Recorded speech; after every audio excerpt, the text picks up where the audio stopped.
You think you know the saloon. Swinging doors, cold whiskey, a piano in the corner, some guy with a mustache keeping the peace. You don't. Not even close. One, you've been drinking poison your entire life and calling it history. The whiskey served in frontier saloons wasn't whiskey in any sense a distillery would recognize. It was a chemically adulterated liquid that shared almost nothing with actual distilled spirits except the bottle it came in. Bartenders and producers routinely combined raw industrial-grade alcohol with tobacco juice for color, red pepper for the burn that made it feel authentic, and burnt sugar to approximate the caramel appearance of aged whiskey. That's the polished version. The uglier reality includes turpentine, ammonia, and documented use of strychnine in tiny doses, not to kill you outright, but to act as a stimulant that kept you drinking longer. Historians estimate that in remote frontier towns, as few as 10% of saloons stocked anything legitimately distilled. The rest were running an unregulated chemistry operation with a wooden bar in front of it. The word rot gut wasn't colorful slang.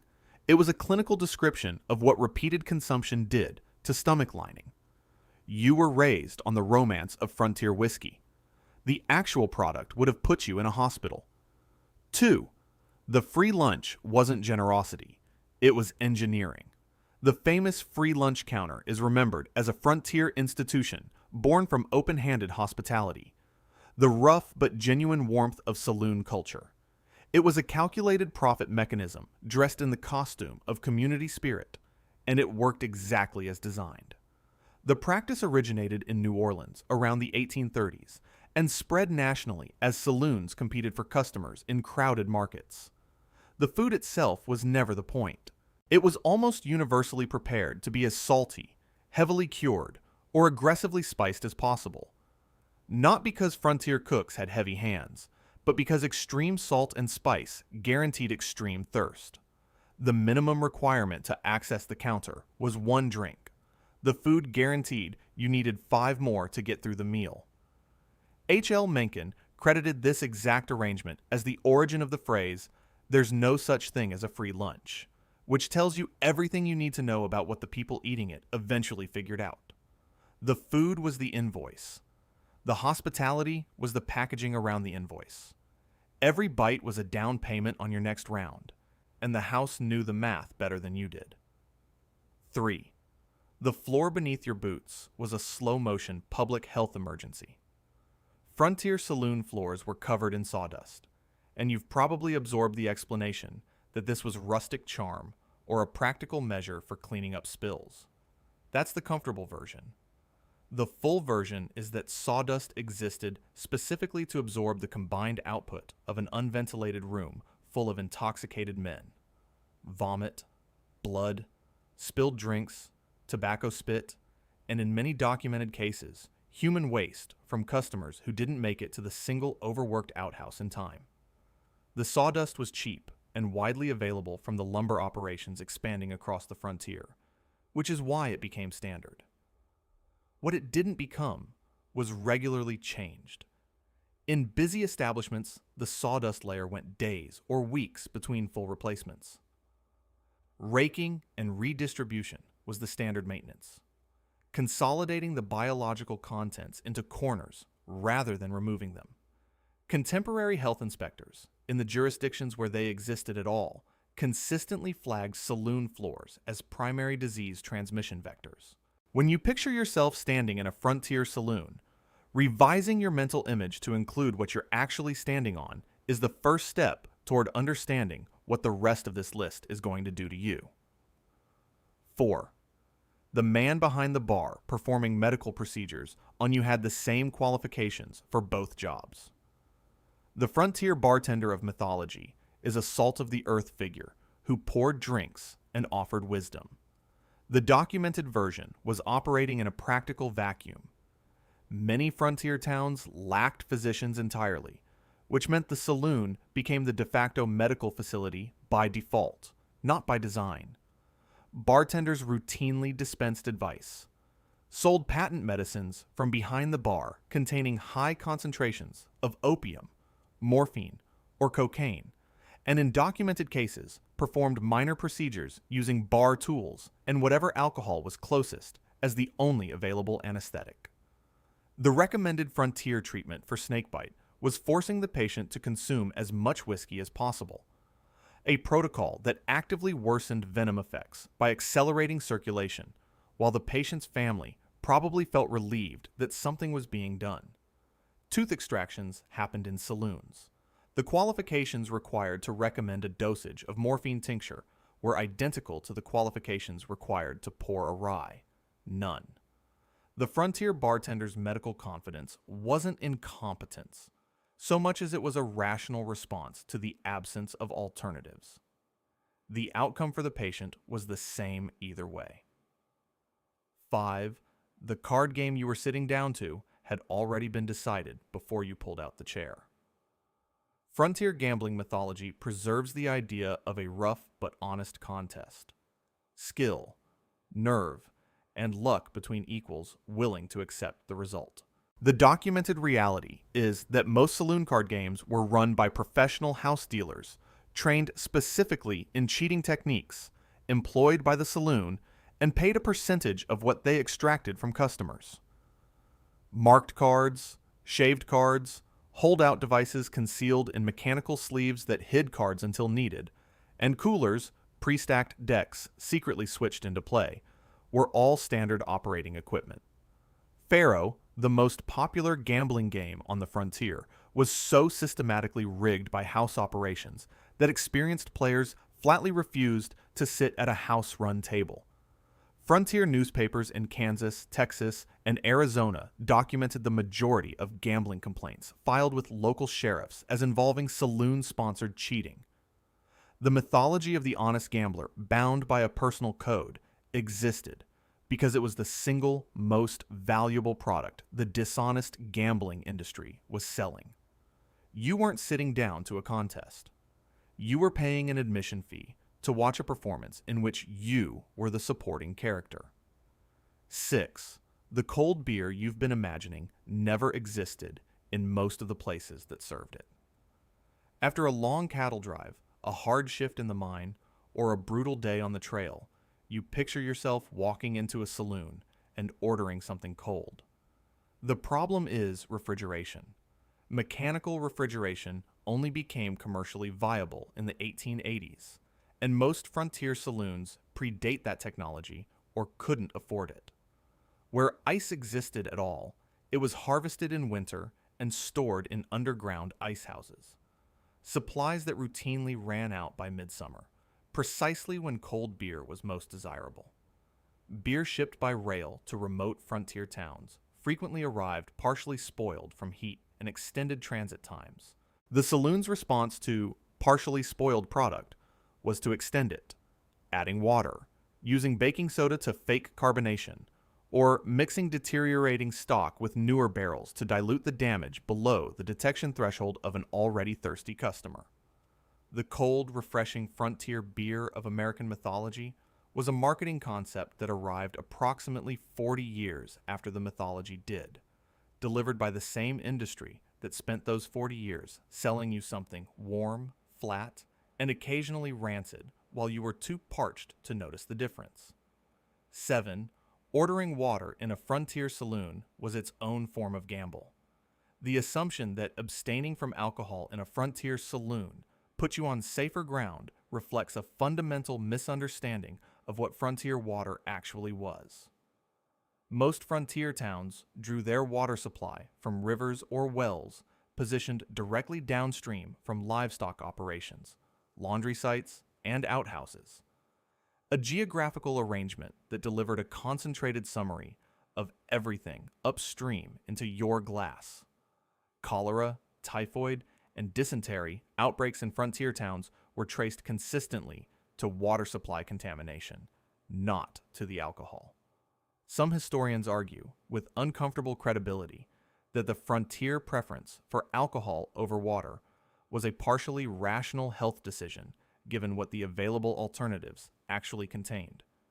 Saloons that advertised pure water were generally referring to water that hadn't visibly discolored, not water that had been tested, treated, or separated from its source with any meaningful infrastructure. The irony is real and it's specific. In a frontier saloon, the adulterated, chemically enhanced, partially fictitious whiskey from item 1 was, on certain documented occasions, the safer option. I'll just have water was less a responsible choice and more a different category of wager with the same house. 8. The most iconic piece of frontier architecture was essentially an apology for not having a real door. The batwing swinging doors of the frontier saloon are the single most reproduced visual element of the entire mythology. On film sets, in theme parks, on bourbon labels, and in the imagination of everyone who has ever consumed a Western. They provided almost none of the things their reputation implies. They covered only the middle section of the doorframe, leaving the top and bottom open to wind, dust, insects, and winter cold. In climates with actual winters, they were routinely removed and replaced with solid doors, meaning the iconic image applies to a fraction of locations during a fraction of the year. They provided no sound barrier, which was a constant concern for saloons trying to avoid noise ordinance conflicts with adjacent businesses and residents.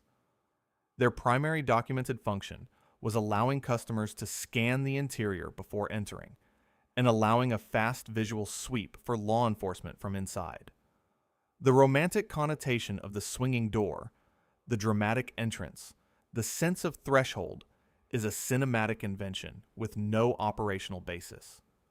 The most iconic piece of saloon architecture was a decorative gesture toward having a door without committing to one.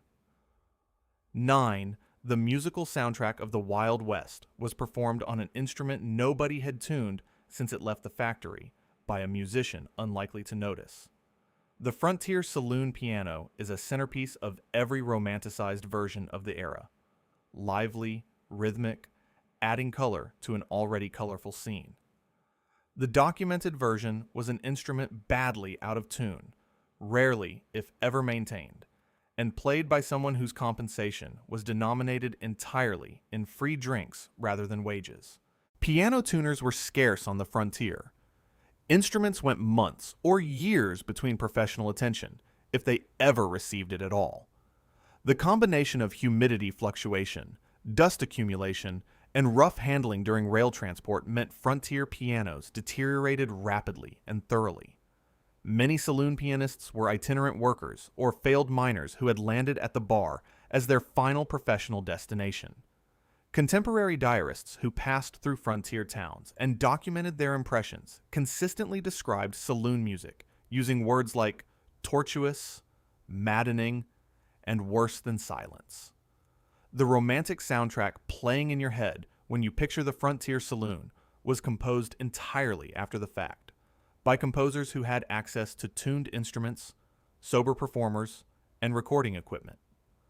None of those things were present at the time. 10. The fight you've watched 1,000 times on screen has no relationship to the fights that actually happened.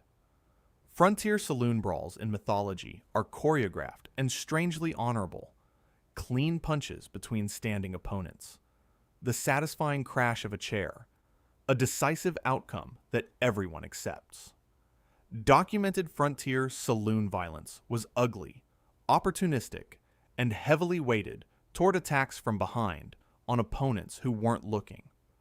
Sucker punches, bottle strikes to the back of the skull, and stomping on downed opponents appear consistently across frontier coroner records and law enforcement documentation.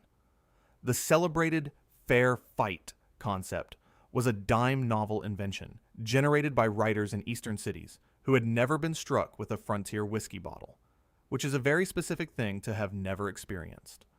Broken bottles, belt buckles, spittoons used as blunt instruments, and chair legs separated from chairs were far more common weapons than fists operating in isolation. Towns that enacted no guns in saloons, ordinances saw violence in blunt force categories increase rather than decrease overall. The weapons changed, the violence didn't. The choreography you absorbed from westerns was written by screenwriters. The actual movements were improvised by intoxicated men with no interest in being fair. 11. The man pouring your drink frequently owned the judge, the sheriff, and the jail at the same time. The frontier saloon owner of mythology is an entrepreneurial community figure running a legal business with an open-door policy. The documented version in a significant number of frontier towns was the de facto crime boss of the local ecosystem. Controlling municipal politics, law enforcement priorities, and vice operations through overlapping financial arrangements that made the legitimate business framing a useful legal fiction. Saloon owners routinely bankrolled local sheriffs' election campaigns, creating direct financial leverage over the people nominally responsible for enforcing the law against them. Prostitution, gambling, and loan sharking operations ran from saloon back rooms with owner knowledge and profit participation. In Kansas cow towns, documented cases show saloon owners paying fines on behalf of their most profitable gamblers and sex workers as an operating expense, keeping the revenue streams open while maintaining a paper trail that looked like someone was being held accountable. Some frontier saloon operators simultaneously held positions as justice of the peace. The man serving your drink, the man collecting your fine, and the man deciding your case were occasionally on the same payroll, and the payroll belonged to the saloon. 12. The watering down was so systematic it makes the word dilution sound quaint. The practice of adding water to spirits is remembered as a minor cheat by the worst establishments, the disreputable exception to an otherwise honest frontier bar trade.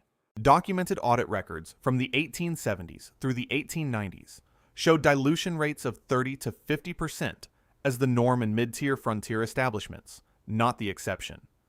Higher-end saloons diluted less aggressively, but compensated with cheaper base spirits relabeled as premium products. A different mechanism arriving at roughly the same outcome for the customer. The compounding effect is the part that requires emphasis. The base product was already adulterated before it arrived at the saloon, as documented in Item 1. Customers were therefore receiving a fraction of an already fictitious product. Some saloons used a practice called the stretch, adding water incrementally across the evening as customers became progressively less equipped to notice the difference. By the time last call arrived, you were paying full whiskey prices for something that had a closer chemical relationship with the water table than with a distillery. The house was aware of this. The math was the point. 13. The back room wasn't a lounge for private poker.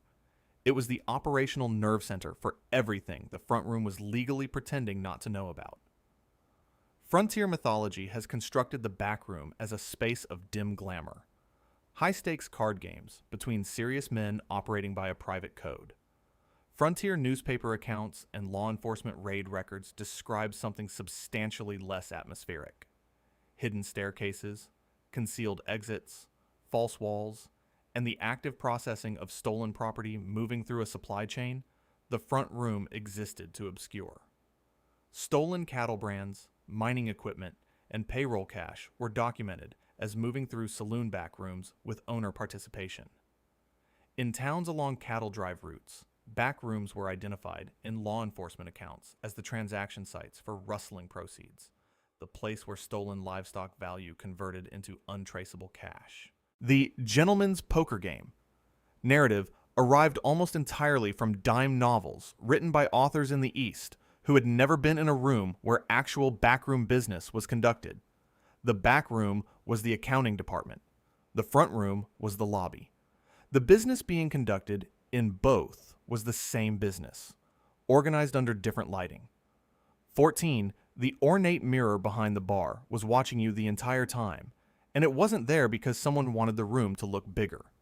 Frontier saloon back bar mirrors are celebrated as expensive decorative status symbols, evidence of frontier aspiration toward civilization and elegance. They were status symbols, but their primary documented function was surveillance. Bartenders used the mirror to monitor the room without turning their backs to the cash register, watching for drink theft, chip passing at the gambling tables, and the early physical signatures of approaching confrontations. A man watching the room in the mirror was harder to surprise than one watching it directly. Mirrors were among the most expensive items in any Frontier establishment and were shipped at substantial cost to remote locations. An investment that suggests serious operational purpose rather than mere decoration. Period accounts describe bartenders specifically trained to maintain apparent eye contact with customers at the bar while simultaneously scanning the room in peripheral mirror vision, a skill with obvious security applications. The mirror told you what you were supposed to read: prosperity, taste, a certain ambition. What it was actually doing was giving the person behind the bar an unobstructed view of everything in the room you thought you were doing privately. 15. The man with the badge-keeping order in the saloon was, in many documented cases, the saloon's most expensive employee.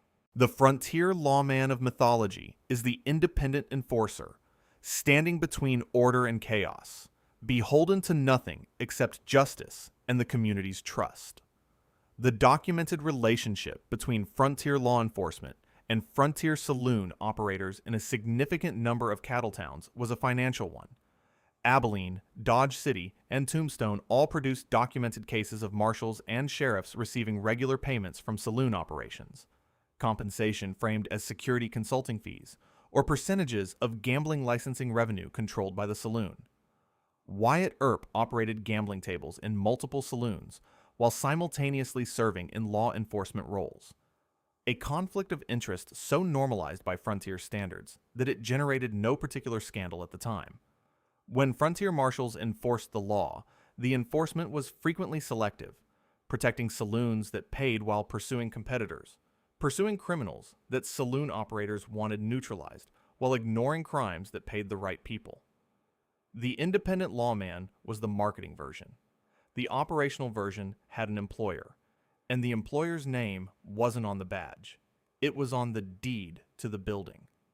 16. The premium ice in your Frontier drink was a concentrated delivery system for everything the river had absorbed since spring. When ice was available in Frontier saloons, and its availability was itself a status signal that operators exploited, it was presented as evidence of quality and civilized standards. Ice harvesting in the 19th century involved cutting blocks from the nearest available frozen water source, with no consideration whatsoever for what that source was used for during the other 9 months of the year. The same rivers that provided winter ice were used for livestock watering, industrial laundry, and in many frontier towns, direct sewage disposal during warmer months. The freezing process preserves most bacteria and parasites in functional form. It doesn't eliminate them. Typhoid outbreaks in documented frontier towns were traced directly to contaminated ice supplies used in saloon beverages, the pathogen surviving the winter storage intact and releasing into drinks when the ice melted. The premium you paid for a cold drink in a frontier saloon was funding a supply chain that began in whatever the river had collected upstream and ended in your glass without meaningful intervention at any point along the way. The ice was cold. Everything else about it was negotiable. 17. The champagne in that frontier saloon had a closer relationship with your grandmother's pantry than with France. Ordering champagne in a frontier saloon carried genuine social weight, a marker of special occasion, elevated status, the kind of celebration worth the expense. True French champagne reached most frontier saloons rarely, if at all, and at costs that most operators couldn't justify stocking for a customer base that largely had no reference point for the authentic product.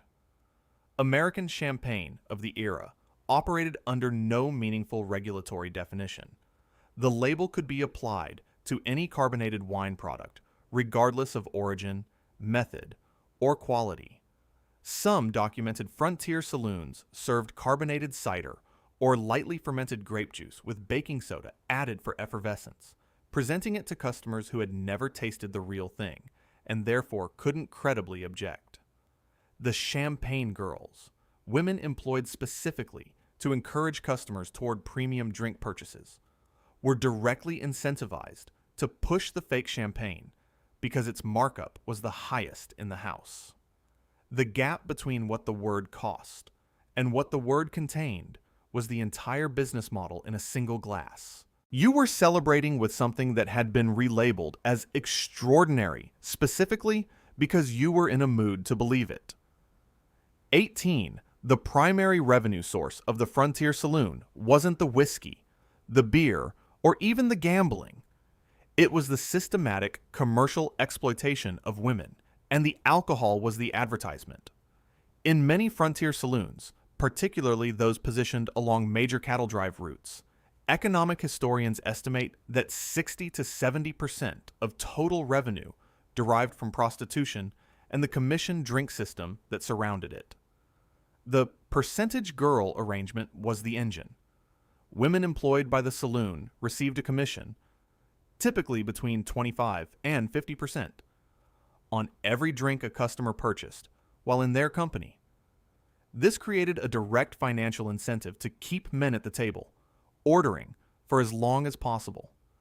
The saloon itself often operated at a near loss on alcohol alone, remaining profitable only through the upstairs or backroom operations that the alcohol sales were designed to facilitate. The legal distinction between saloon, dance hall, and brothel in frontier towns was a licensing fiction maintained because the fees were different, not because the operations were.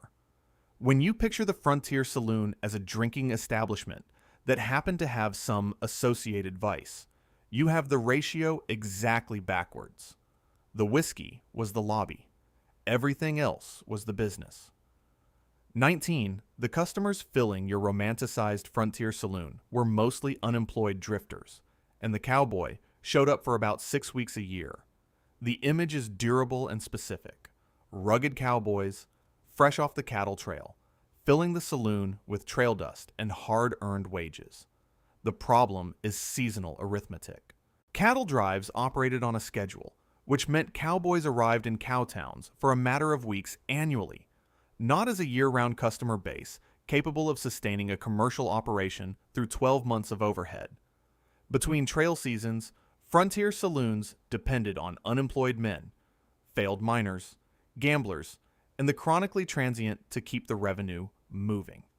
The documentation bias is severe and worth understanding. Accounts of frontier saloon life, written during or immediately after trail season, captured the dramatic, photogenic version of the customer base.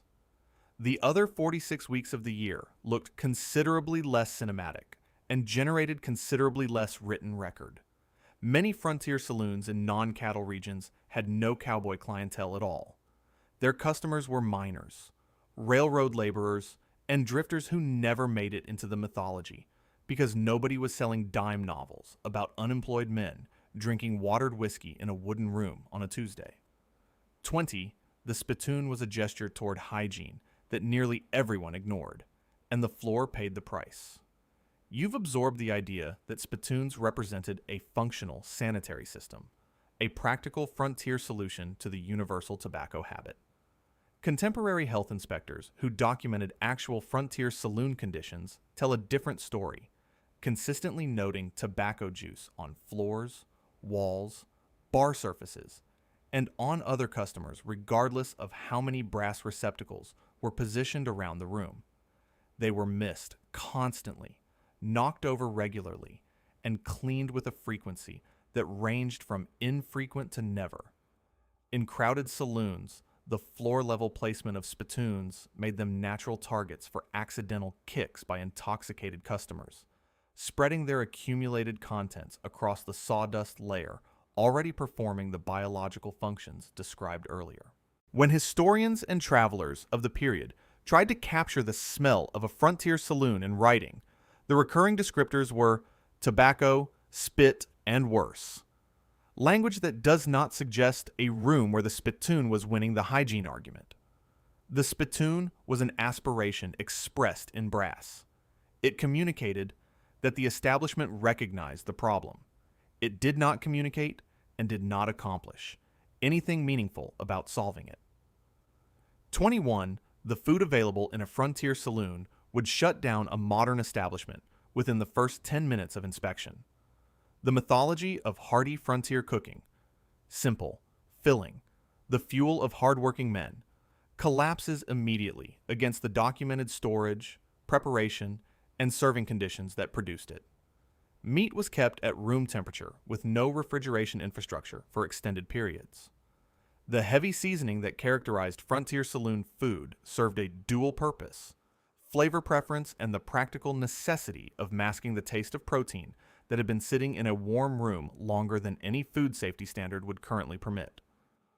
Flies had unimpeded access to every surface in the preparation and serving area, a condition so universal that it was treated not as a problem to be solved, but as an environmental constant to be endured. Documented outbreaks of food poisoning traced to saloon kitchens appear throughout frontier-era medical records, with summer months showing predictable spikes as temperature and bacterial growth aligned. The free lunch counter from item 2 had food sitting out for hours in warm conditions on surfaces that were replenished without being cleaned. The menu wasn't a list of food options. It was a ranked probability chart of what was going to happen to you later. 22 frontier saloon gunfights were statistically rare, historically overrepresented, and looked nothing like the version you've been watching your entire life. Dodge City, the town most insistently associated with frontier violence, averaged fewer than 5 murders per year at its peak, across the entire town, not as a subcategory of saloon activity. Most cattle towns had functioning gun regulations requiring firearms to be checked at designated points on entry. Saloon shootings frequently involved violations of those ordinances, rather than a lawless baseline where everyone was armed at all times. The documentation bias here is one of the most consequential in American cultural history. A gunfight generated newspaper coverage, which generated dime novels, which generated Wild West shows, which generated film, which generated your mental image of frontier life. A week of card games and men sleeping drunk on floors generated none of those things. When saloon shootings did occur, they were devastating events that traumatized the communities they happened in, not the background ambiance of a colorful evening. The frontier saloon's most reliable killer, as a later item will establish, never needed ammunition. It just needed a knocked-over lamp and 30 seconds of nobody noticing. 23. The phrase soiled dove was doing an enormous amount of work to make an industrial-scale exploitation system sound like a romantic misfortune. The mythology of the frontier prostitute as an independent woman making pragmatic economic choices in a free market is a narrative constructed almost entirely from the perspective of the people profiting from her labor. The standard operating model for frontier saloon prostitution was debt bondage. Women were charged for their room, meals, clothing, and cosmetics at prices set by the operator, creating a permanent debt that could not be cleared because the terms were controlled by the person collecting the payments. Addiction was deliberately cultivated by some operators as a control mechanism. Alcohol and opium dependency ensured that women couldn't leave, even if the financial debt were somehow resolved. Legal protection was effectively non-existent. Assault, theft, and murder of sex workers generated minimal law enforcement response in a system where law enforcement was frequently on the saloon's payroll. Life expectancy for frontier saloon prostitutes was documented as significantly below the general population, with disease, violence, and suicide as the primary causes. The romantic frontier euphemism was working overtime to disguise a system that would be prosecuted as human trafficking under any legal framework written after 1900. 24. The price of your drink was not a fixed economic reality. It was the bartender's real-time assessment of how drunk you were and how far you'd traveled to get there. No price lists were legally required in frontier saloons, which meant the bartender set prices in the moment, adjusted them based on perceived customer wealth, and revised them across the course of a single evening as customer sobriety declined. During cattle season, prices in cowtowns doubled or tripled based on temporary demand surges, with no warning or posted notice required. Credit was extended selectively, generously to influential customers as a relationship investment, aggressively to vulnerable ones as a debt trap, and called in through methods that ranged from social pressure to physical enforcement. Shortchanging intoxicated customers, returning incorrect change, confident the customer's arithmetic was no longer reliable, was documented as a widespread supplementary income strategy practiced by bartenders across the frontier. The practice required no special equipment, left no paper trail, and was essentially undetectable once the customer's ability to count had been sufficiently managed. The Frontier Saloon's pricing model had a name, though nobody called it that at the time. Every industry that followed it eventually did. 25. The clock in a Frontier Saloon was not there to help you keep track of time. It was there to help the saloon keep track of you. Documented accounts from the late 19th century describe Frontier saloon clocks set to run slow or positioned permanently at an earlier hour, discouraging customers from recognizing how long they had been inside and how much they had spent. Natural light, the most reliable time cue available, was systematically removed through covered windows and minimal exterior openings, making customers dependent on whatever timekeeping the saloon chose to provide. Many Frontier saloons had no clocks at all, a design choice that, combined with alcohol's well-documented effect on time perception, made self-regulation essentially impossible for customers attempting it. The tactic is not unique to the Frontier. The same principles govern the design of every modern casino floor, where clocks are absent, windows are non-existent, and the architecture communicates that time is a concern for the outside world rather than the room you're currently in. The Frontier Saloon arrived at this design through commercial trial and error, without a consultant or a focus group. The absence of any mechanism for tracking your own time was not an oversight. It was a feature, and it worked exactly as intended. 26. The most sympathetic ear in the Frontier Saloon was attached to a brain that was calculating your tab in real time. The Frontier bartender's reputation for genuine warmth and open-hearted conversation was not entirely false. It was a professional skill deployed with commercial precision. Period bartending trade publications, which existed and were distributed across the industry, explicitly advised practitioners on techniques for customer retention. Memorize names and personal details, identify which customers respond to flattery and which to commiseration, create artificial urgency around rounds by subtle suggestion, and recognize the moment a customer approaches their financial or sobriety limit in order to escalate engagement precisely then. The house drink, a complimentary pour offered at strategic moments, was a calculated reciprocity trigger, not generosity. Behavioral economics would later give a name to the psychological mechanism it exploited, but Frontier bartenders understood the practical outcome without needing the academic framework. The customer who felt genuinely known and cared for in a Frontier saloon was experiencing the product of deliberate technique, not accidental human connection. Every detail the bartender remembered about you was an asset held by the establishment. Every confidence you shared was inventory. The warmth was real. The purpose of the warmth was not. 27. The Frontier Saloon was one of the most efficient disease transmission hubs ever accidentally constructed, and it accelerated epidemics across entire regions. The combination of poor ventilation, chronic overcrowding, shared drinking vessels, total absence of sanitation infrastructure, and customers arriving from diverse geographic origins created conditions that a modern epidemiologist would recognize immediately as a high-risk transmission environment for respiratory and contact spread disease.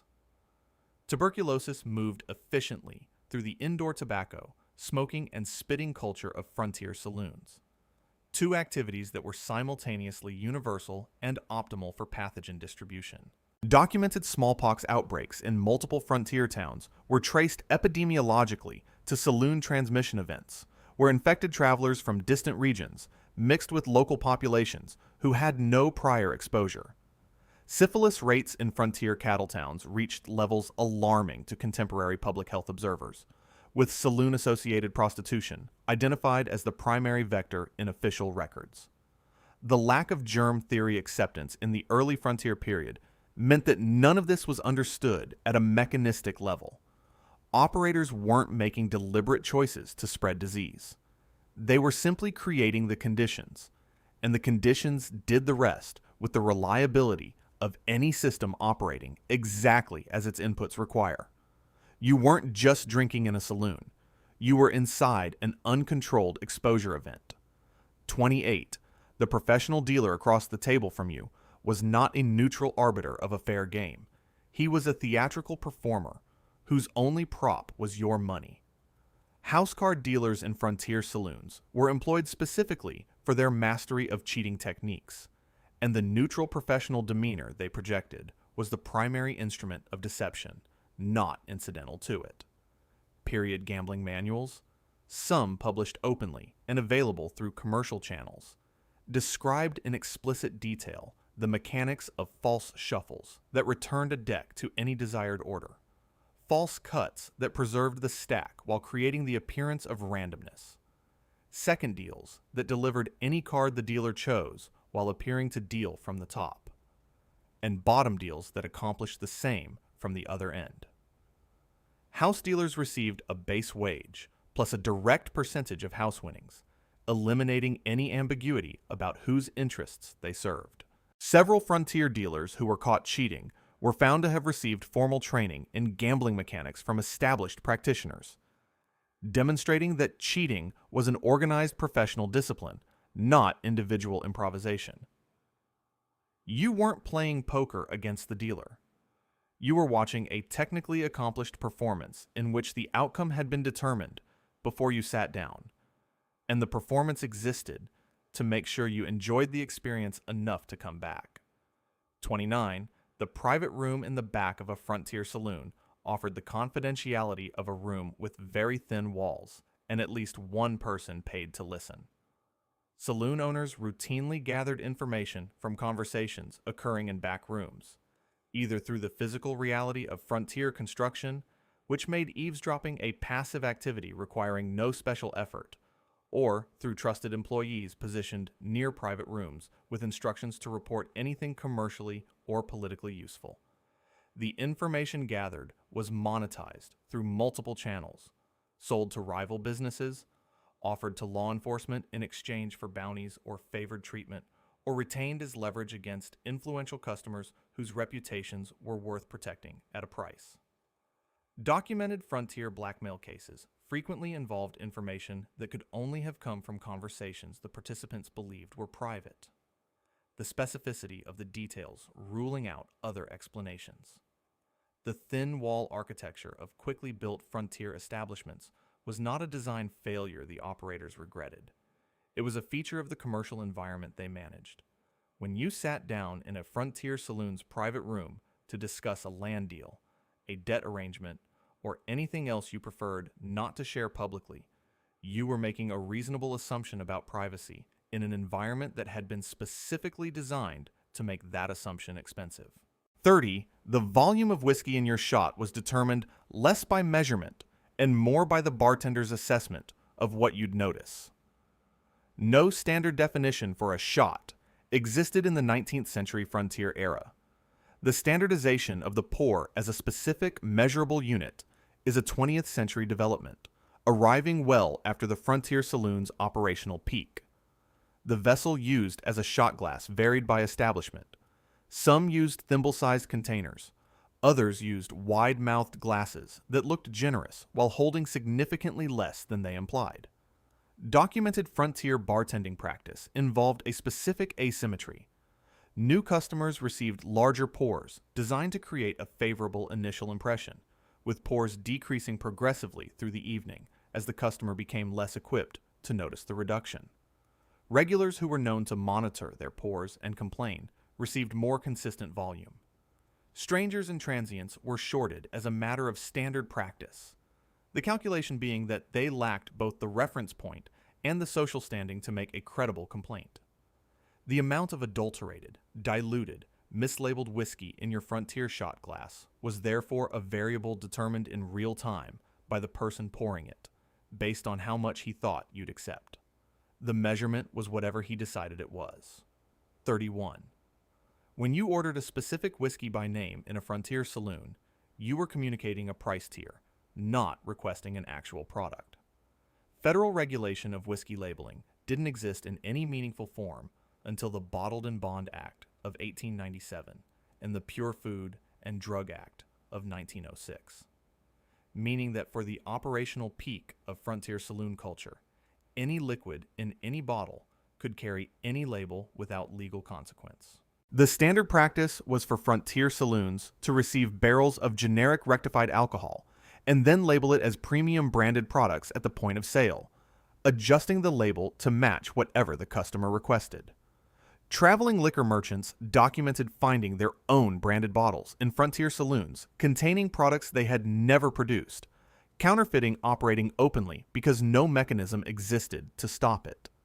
The word bourbon or rye on a frontier label indicated a flavor profile the bartender was attempting to approximate with adulterants, not a grain-based spirit produced by any identifiable distillery. Ordering a specific whiskey was the equivalent of telling a counterfeiter which denomination you'd prefer your fake bill in. The name changed. The liquid in the glass was whatever it had always been, regardless of what was written on the outside of the container holding it. 32. The credit line at a frontier saloon came with terms and conditions that were explained to you by someone considerably larger than the bartender. Frontier saloon debt collection operated through organized physical intimidation, property seizure, and in documented cases, lethal violence. A collection infrastructure that made every credit extension a legally ambiguous trap rather than a neighborly accommodation.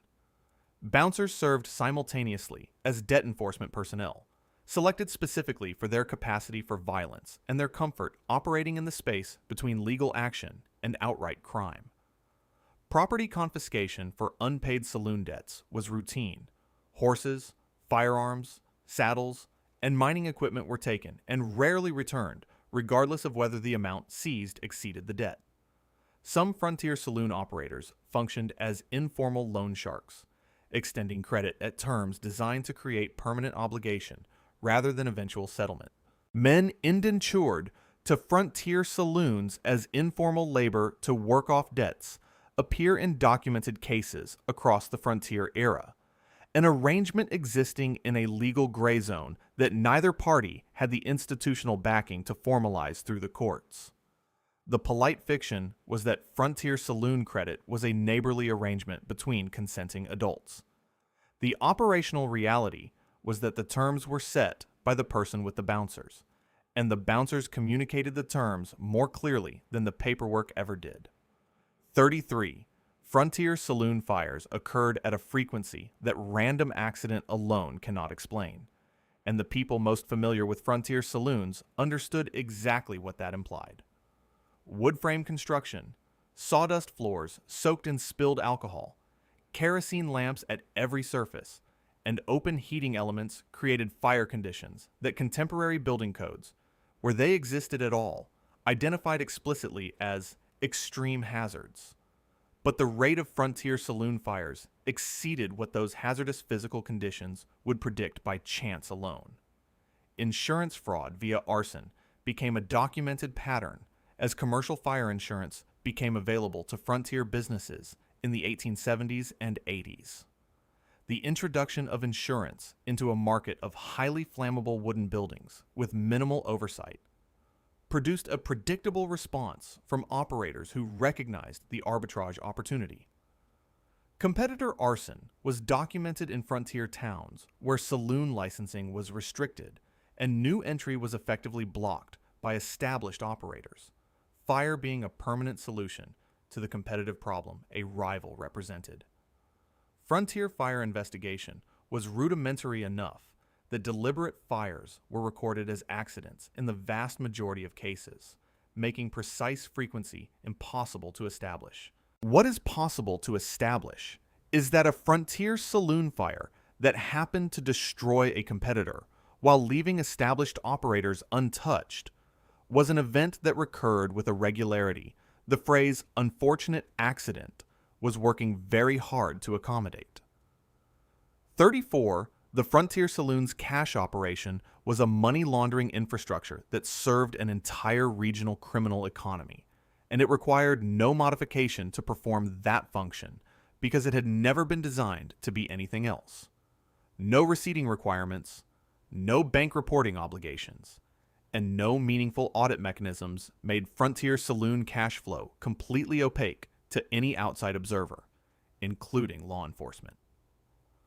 Stolen cattle proceeds moved through saloon gambling operations, entering as cash from rustling, cycling through the card tables, and emerging as gambling winnings with a transaction history that pointed nowhere incriminating. Mine claim theft followed the same pattern.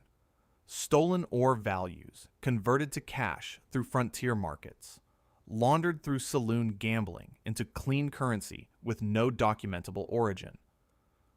Law enforcement accounts from frontier marshals in multiple territories explicitly name specific saloons as the downstream endpoint of stolen property chains originating hundreds of miles away. The saloon as the final transformation point where criminal proceeds became legitimate commerce. The Frontier Saloon didn't require modification to serve this function because its existing structure, high cash volume, no documentation requirements, a customer base with no interest in asking questions, was already the optimal design for the purpose.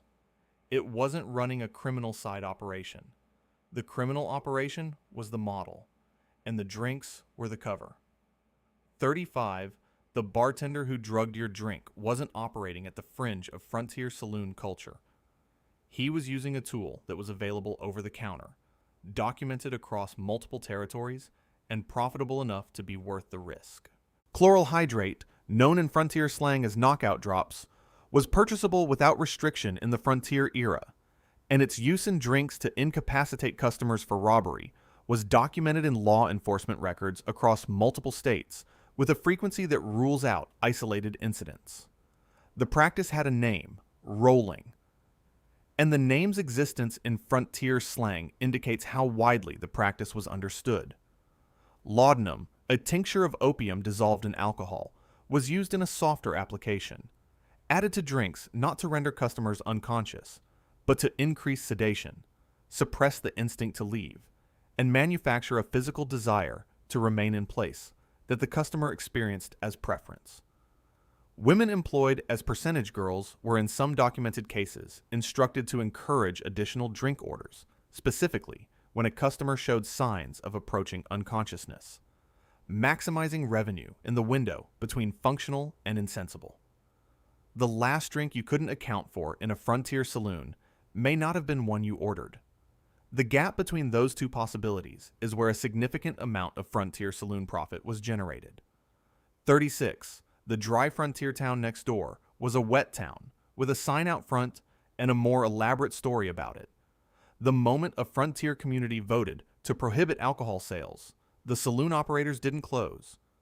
They relocated to just outside the municipal boundary, sometimes literally across the street from the town line, establishing operations in the jurisdictional gap between the ordinance and anywhere it could be enforced. Inside the dry town itself, blind pigs appeared within days of prohibition taking effect. Establishments that charged admission to view a nominal attraction and provided alcohol as a complimentary accompaniment, exploiting a loophole that made the drink technically incidental to a paid entertainment transaction. Enforcement of dry town ordinances was funded through fines collected from illegal alcohol operations, creating a financial incentive for selective enforcement rather than elimination. The revenue stream required ongoing violations to tax. Some frontier communities maintained their dry status on paper for decades while operating fully functional underground saloon networks known to every resident, including the officials nominally responsible for suppression. The dry frontier town was a legal category, not a physical condition. The alcohol was still there. The paperwork describing its absence was the only thing that had actually changed. 37. The entertainment options inside a frontier saloon included activities that would generate criminal charges under any legal framework written after 1900, and the customers paid to watch. rat baiting, placing a terrier in an enclosed pit with a large number of rats and wagering on the outcome, was documented saloon entertainment in multiple frontier towns, generating betting revenue for the operator and a crowd that was already spending on drinks. Bear and bull baiting events were organized in and adjacent to frontier saloons in early California, with the saloon owner coordinating the betting operation and collecting a percentage of every wager placed. Smokers, bare knuckle fights organized as ticketed events, sometimes involving participants who had been coerced into fighting through debt or alcohol, were held in frontier saloon back rooms and adjacent spaces as regular revenue programming. Cockfighting with dedicated saloon betting operations was documented as a consistent income stream in Texas and California establishments throughout the frontier era. The entertainment at a frontier saloon was not incidental to its operation. It was a deliberate revenue mechanism designed to keep customers in the building, spending on drinks and wagers, for as long as the event continued. The modern sports bar looks like a meditation retreat by comparison, and the comparison is not hyperbole. 38. The licensing system that frontier saloons operated under was a formalized bribery arrangement that generated personal income for officials rather than public revenue, and everyone involved understood exactly what was being exchanged. Licensing fees in frontier towns were frequently collected directly by the mayor or city council members rather than deposited into any public account, the fee flowing from the saloon operator to the official's pocket, with the licensing document traveling in the other direction as the agreed consideration. The fees bore no relationship to the actual cost of regulatory oversight because there was no regulatory oversight. They were set at whatever level the market would bear, functioning as a private extraction mechanism wearing the costume of municipal administration. Saloons that refused to pay above-table or under-table fees found themselves subjected to aggressive enforcement of tangentially related ordinances, noise violations, proximity regulations, licensing technicalities, applied with a specificity and persistence that unpaying competitors didn't experience. Some frontier officials personally visited each licensed saloon on a monthly schedule to collect what was framed as a renewal fee and functioned as a payment for continued permission to operate. The Frontier Saloon license was a subscription. The product being delivered was the right to remain open without being arbitrarily destroyed by the person selling the subscription. 39. The cowboy who rode into town and spent a season's wages at the Frontier Saloon wasn't making a free choice in a free market. He was the target of an extraction system specifically designed around his financial profile and his absence of alternatives. Trail drive cowboys earned approximately $25 to $40 per month through the 1870s and 80s. A single evening of moderate drinking, gambling, and entertainment in a frontier saloon during cattle season could consume that entire amount, and the pricing structure was not accidental. Saloon owners in cow towns designed their pricing and entertainment specifically to extract maximum wages from seasonal workers who arrived with money, no financial sophistication, no local relationships, and a limited window before they had to leave. Many cowboys arrived already indebted to the trail boss for advances taken during the drive, meaning their saloon spending left them beginning the next season with less than nothing. Contemporary accounts from cowboys describe arriving with a season's wages and departing with enough for the ride back, describing the experience without visible resentment because it was simply how the system worked, and they had no framework for understanding it differently. The Frontier Saloon didn't just take your money. It was engineered to do exactly that, and the engineering was the part nobody mentioned. 40. The cold storage serving your Frontier Saloon drink shared infrastructure with the only other operation in town that needed refrigeration, and that operation was the mortuary. In frontier towns where ice was genuinely scarce, which was most of them, most of the time, the community's single ice house served every commercial customer with cold storage requirements. The undertaker and the saloon owner were customers of the same facility, drawing from the same stock of harvested ice for purposes that occupied opposite ends of the commercial spectrum while sharing the same physical space. In smaller frontier towns, the saloon owner and the undertaker were sometimes the same person, a combined commercial enterprise that reflected the practical economics of a market too small to support two separate businesses at the margins. Shared cold storage between food service and mortuary operations was recorded by contemporaries without the alarm the combination would generate today, reflecting 19th century standards around contamination that predated germ theory's widespread acceptance. The concept that proximity to a body could meaningfully contaminate ice would have seemed less self-evident to a frontier saloon operator than it does to you right now, sitting with the full benefit of a century and a half of microbiology. The ice was cold. The rest of its biography was a matter of local geography. 41. The saloon token you exchanged your cash for wasn't a convenience. It was your money on a leash, and the leash only extended as far as the bar. Many frontier saloons converted customer cash to house tokens or chips on entry, creating a private currency that was worthless outside the establishment and frequently non-convertible back to cash inside it. The psychological effect of this conversion is documented in behavioral research conducted a century later. Removing the physical reality of money from transactions increases spending relative to equivalent cash transactions, because the tokens don't feel like the thing they represent until you try to leave with them and discover you can't. Frontier saloon operators understood this outcome empirically before the research framework existed to explain it. Some establishments issued tokens with expiration conditions or use restrictions, creating additional urgency around spending by making the alternative forfeiture rather than withdrawal. The token system accomplished two things simultaneously. It raised the psychological barrier to stopping while eliminating the practical mechanism for leaving with unspent value. You walked in with money that could go anywhere. You exchanged it for something that could only go to the bar.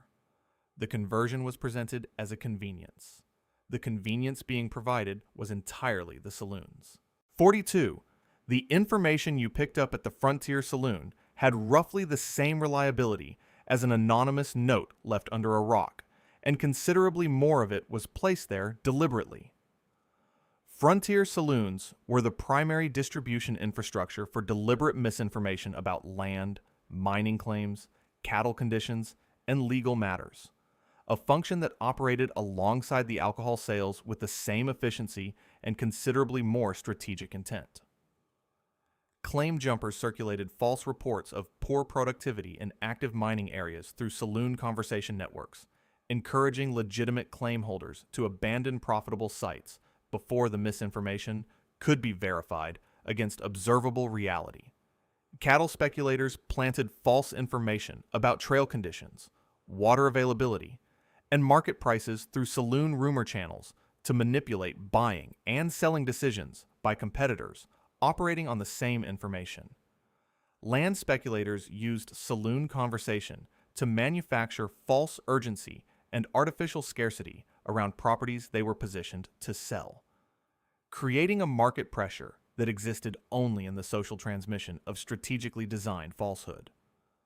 The Frontier Saloon rumor network moved faster than any contemporary newspaper and reached populations the newspaper didn't, which made it the obvious target for anyone seeking to manipulate public behavior for financial gain. The information was free. The reason it was free was the part you needed to think about before acting on it. 43. Frontier justice in a saloon dispute was determined almost entirely by how many friends you had in the room, and the saloon owner had done the most work to ensure the answer favored him. The man with more allies present won the dispute regardless of its merits, a principle so universally understood on the frontier that it shaped how men cultivated social networks and chose which saloon to drink in as a matter of personal safety calculation. The saloon owner held the structural advantage in every conflict that occurred on his premises. His bouncers, employees, and paid associates constituted a standing force that no individual customer could match, and the presence of that force communicated the outcome of any serious dispute before it became physical. Law enforcement involvement was filtered entirely through the pre-existing financial relationship between the marshal and the saloon, which meant that official intervention in a saloon dispute was an extension of the saloon owner's preferences rather than an independent evaluation of the facts. Documented frontier legal cases show self-defense claims in saloon shootings succeeding at dramatically higher rates for men with local economic standing than for strangers or transients. The same event receiving different legal outcomes based on who was making the claim. Frontier justice was mostly about who could afford better representation. The representation just carried a rifle. 44, a meaningful number of the ornate mirrors that defined the aesthetic of the frontier saloon, were not mirrors. They were painted surfaces, positioned in frames, designed to make you think they were, in lighting designed to prevent you from checking. Genuine plate glass mirrors were extraordinarily expensive to transport to remote frontier locations and were frequently damaged during the rough transit conditions of rail and wagon shipping, which made them both costly and unreliable as inventory. Painted approximations using metallic paint on dark painted wood were documented in frontier establishment inventories as substitutes, surfaces that in adequate lighting would be immediately identifiable as paint, but in the dim kerosene environment of a working saloon were convincing enough for the purpose. Some establishments used polished tin surfaces, functional but clearly inferior to glass, framed elaborately to suggest the more expensive product to customers whose visual assessment was already compromised by the lighting and the whiskey. The dim kerosene standard made detailed inspection of reflective surfaces impractical for most customers at most hours of operation, which is the kind of architectural detail that stops being coincidental when you notice how many frontier saloon design choices relied on the same reduced visibility. The mirror was there to imply prosperity. Whether it actually reflected anything was a secondary concern. 45. The deliberate sale of alcohol to indigenous people in violation of explicit federal law was a calculated strategy used to facilitate land theft, treaty violation, and population destabilization, and the frontier saloon was its primary operational infrastructure. The Indian Intercourse Act of 1834 prohibited alcohol sales to Native Americans with clarity that left no interpretive room, and the prohibition was routinely and deliberately violated by frontier traders and saloon operators because the violations were profitable and the enforcement was practically non-existent. Federal agents documented systematic use of alcohol to manipulate indigenous leaders into signing treaties or land transfers while in states of intoxication. Transfers the signatories would not have agreed to sober, which had no legal standing under any honest reading of contract law and which were enforced by the same government that had prohibited the mechanism used to obtain them. The deliberate introduction of alcohol dependency into indigenous communities as a destabilization strategy was recognized by contemporaries who discussed it openly as a business and political tool. Frontier saloon operators who sold alcohol to Native Americans despite the legal prohibition were rarely prosecuted, and in documented cases were actively protected by local officials who stood to benefit from the land availability that the resulting instability created. The frontier saloon's role in that history is consequential, documented, and almost entirely absent from the mythology. 46. Last call in a frontier saloon was a sales technique with a clock attached to it, not a regulatory obligation anyone felt particularly bound by. Frontier saloon closing time ordinances, where they existed at all, were among the most selectively enforced regulations on the books, applied against establishments that hadn't paid the relevant officials and ignored for those that had, creating a two-tier legal reality where the rule's existence had no relationship to its application. Many frontier saloons operated continuously during cattle season with no functional closing time at all, the concept being incompatible with a 24-hour customer cycle that had no natural endpoint. Where last call was announced, it was documented as generating a reliable spike in orders, a behavioral response that saloon operators understood and deployed as a revenue mechanism, timing the announcement to maximize the urgency-driven purchasing that the approaching deadline triggered. After the announced last call, preferred customers continued drinking through back rooms and informal service channels, the closing time being a performance for the public-facing operation rather than a description of what actually stopped. The announcement told the room that time was running out. The room believed it. The bar believed it less completely than the announcement implied, and the difference between those two levels of belief was where the final round's profit margin lived. 47. The democracy of the frontier saloon was the same kind that appeared in most American institutions of the period, theoretical in its stated values, and highly specific in its operational application, with the specificity running in exactly the direction you'd predict. Black cowboys, who constituted an estimated 25% of the frontier cattle workforce, were routinely excluded from saloon service or directed to degraded separate facilities, and violence against them generated law enforcement responses that ranged from minimal to non-existent. Chinese workers in frontier mining towns faced organized violent expulsion from saloon districts, documented as involving saloon owner participation, and in some cases, instigation. The economic motive being the elimination of labor competition in mining and adjacent markets. Mexican vaqueros in Texas and California frontier saloon districts faced systematic overcharging, exclusion, and violence enforced by both social custom and selective law enforcement that treated the same action differently, depending on who had committed it against whom.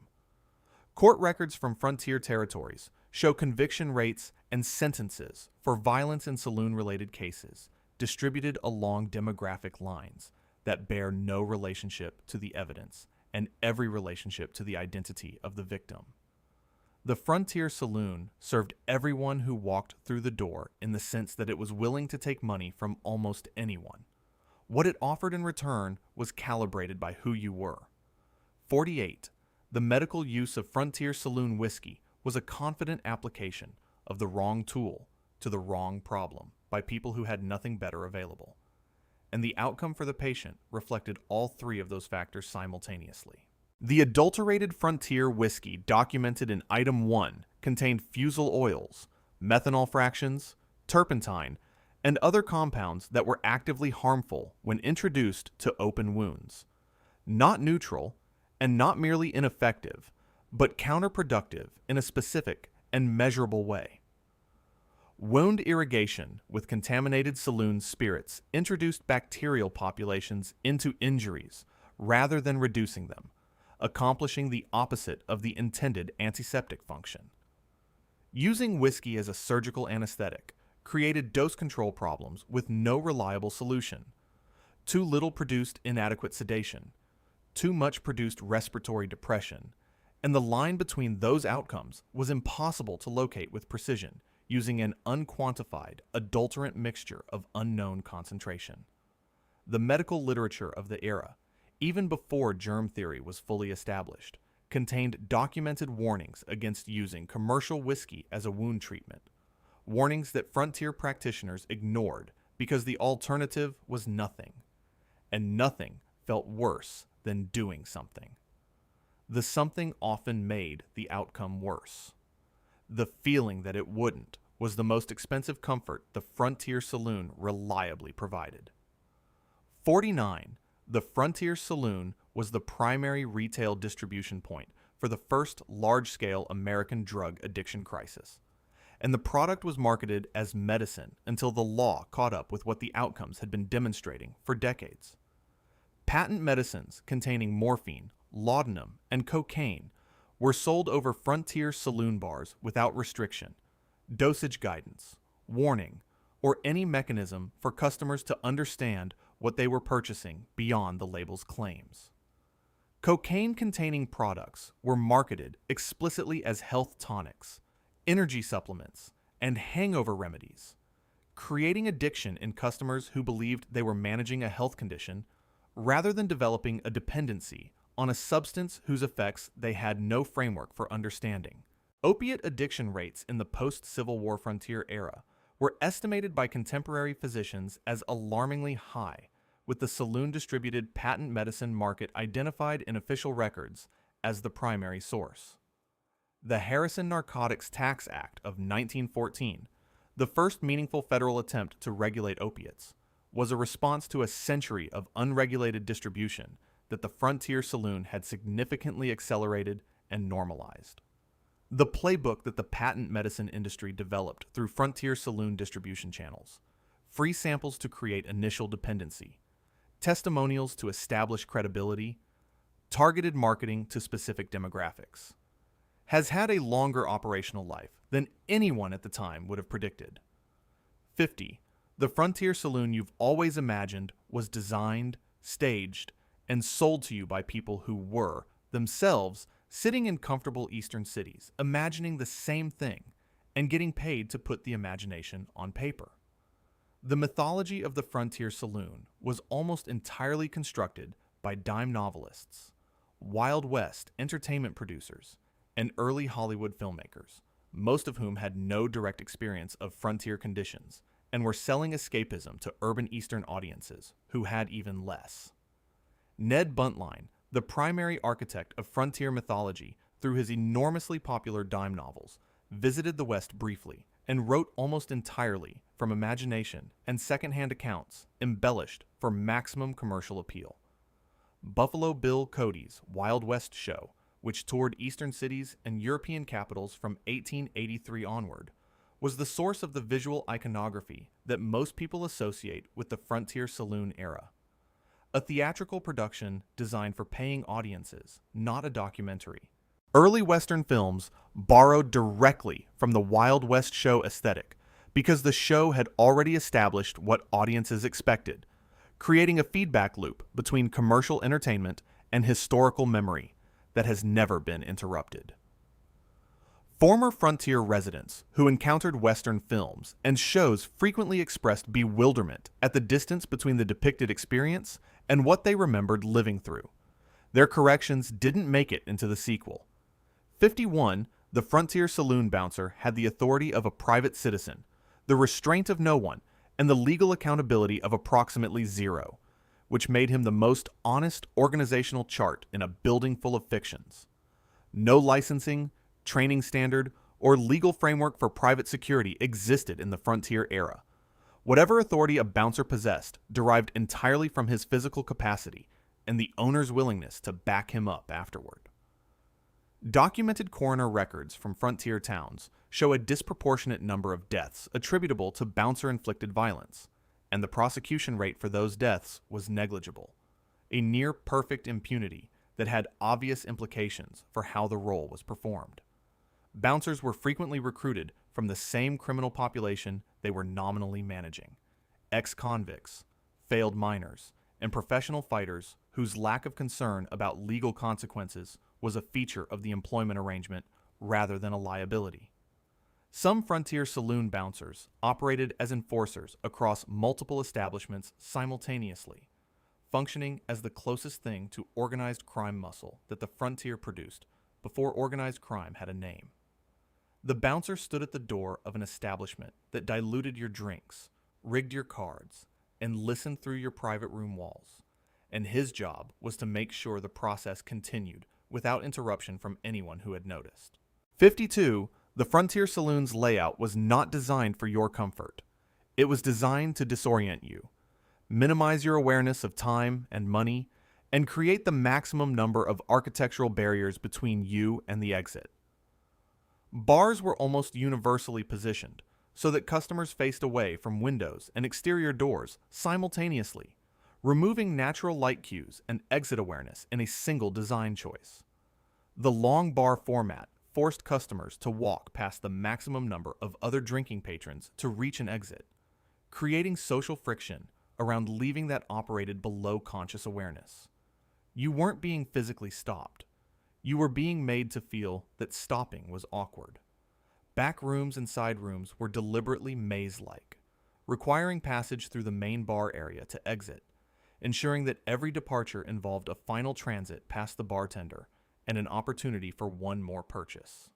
Low ceilings, heavy curtains, and minimal ventilation compressed the sensory environment in ways that increased alcohol's subjective effects while reducing the physical cues that normally signal it's time to leave. The Frontier Saloon arrived at all of these design principles through commercial trial and error, without an architect or a focus group. Every casino built in the following century used the same template. The Frontier Saloon wrote it, and nobody who benefited from it felt any obligation to tell you. 53. Every song performed in a Frontier Saloon was played without any compensation to the person who wrote it, which would constitute multi-million-dollar copyright infringement under any legal framework written after 1914.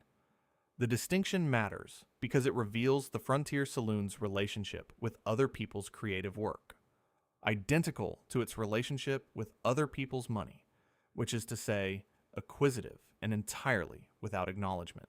Copyright law in the 19th century provided minimal protections for musical performance rights. Public performance royalties weren't legally enforceable until the American Society of Composers, Authors, and Publishers was founded in 1914, an organization created specifically in response to the rampant, uncompensated commercial use of music that Frontier Saloons exemplified at scale.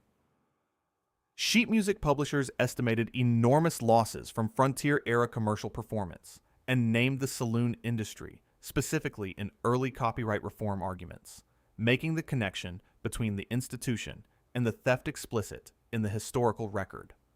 Stephen Foster, whose compositions provided the soundtrack to an enormous portion of Frontier Saloon entertainment, died in poverty in 1864.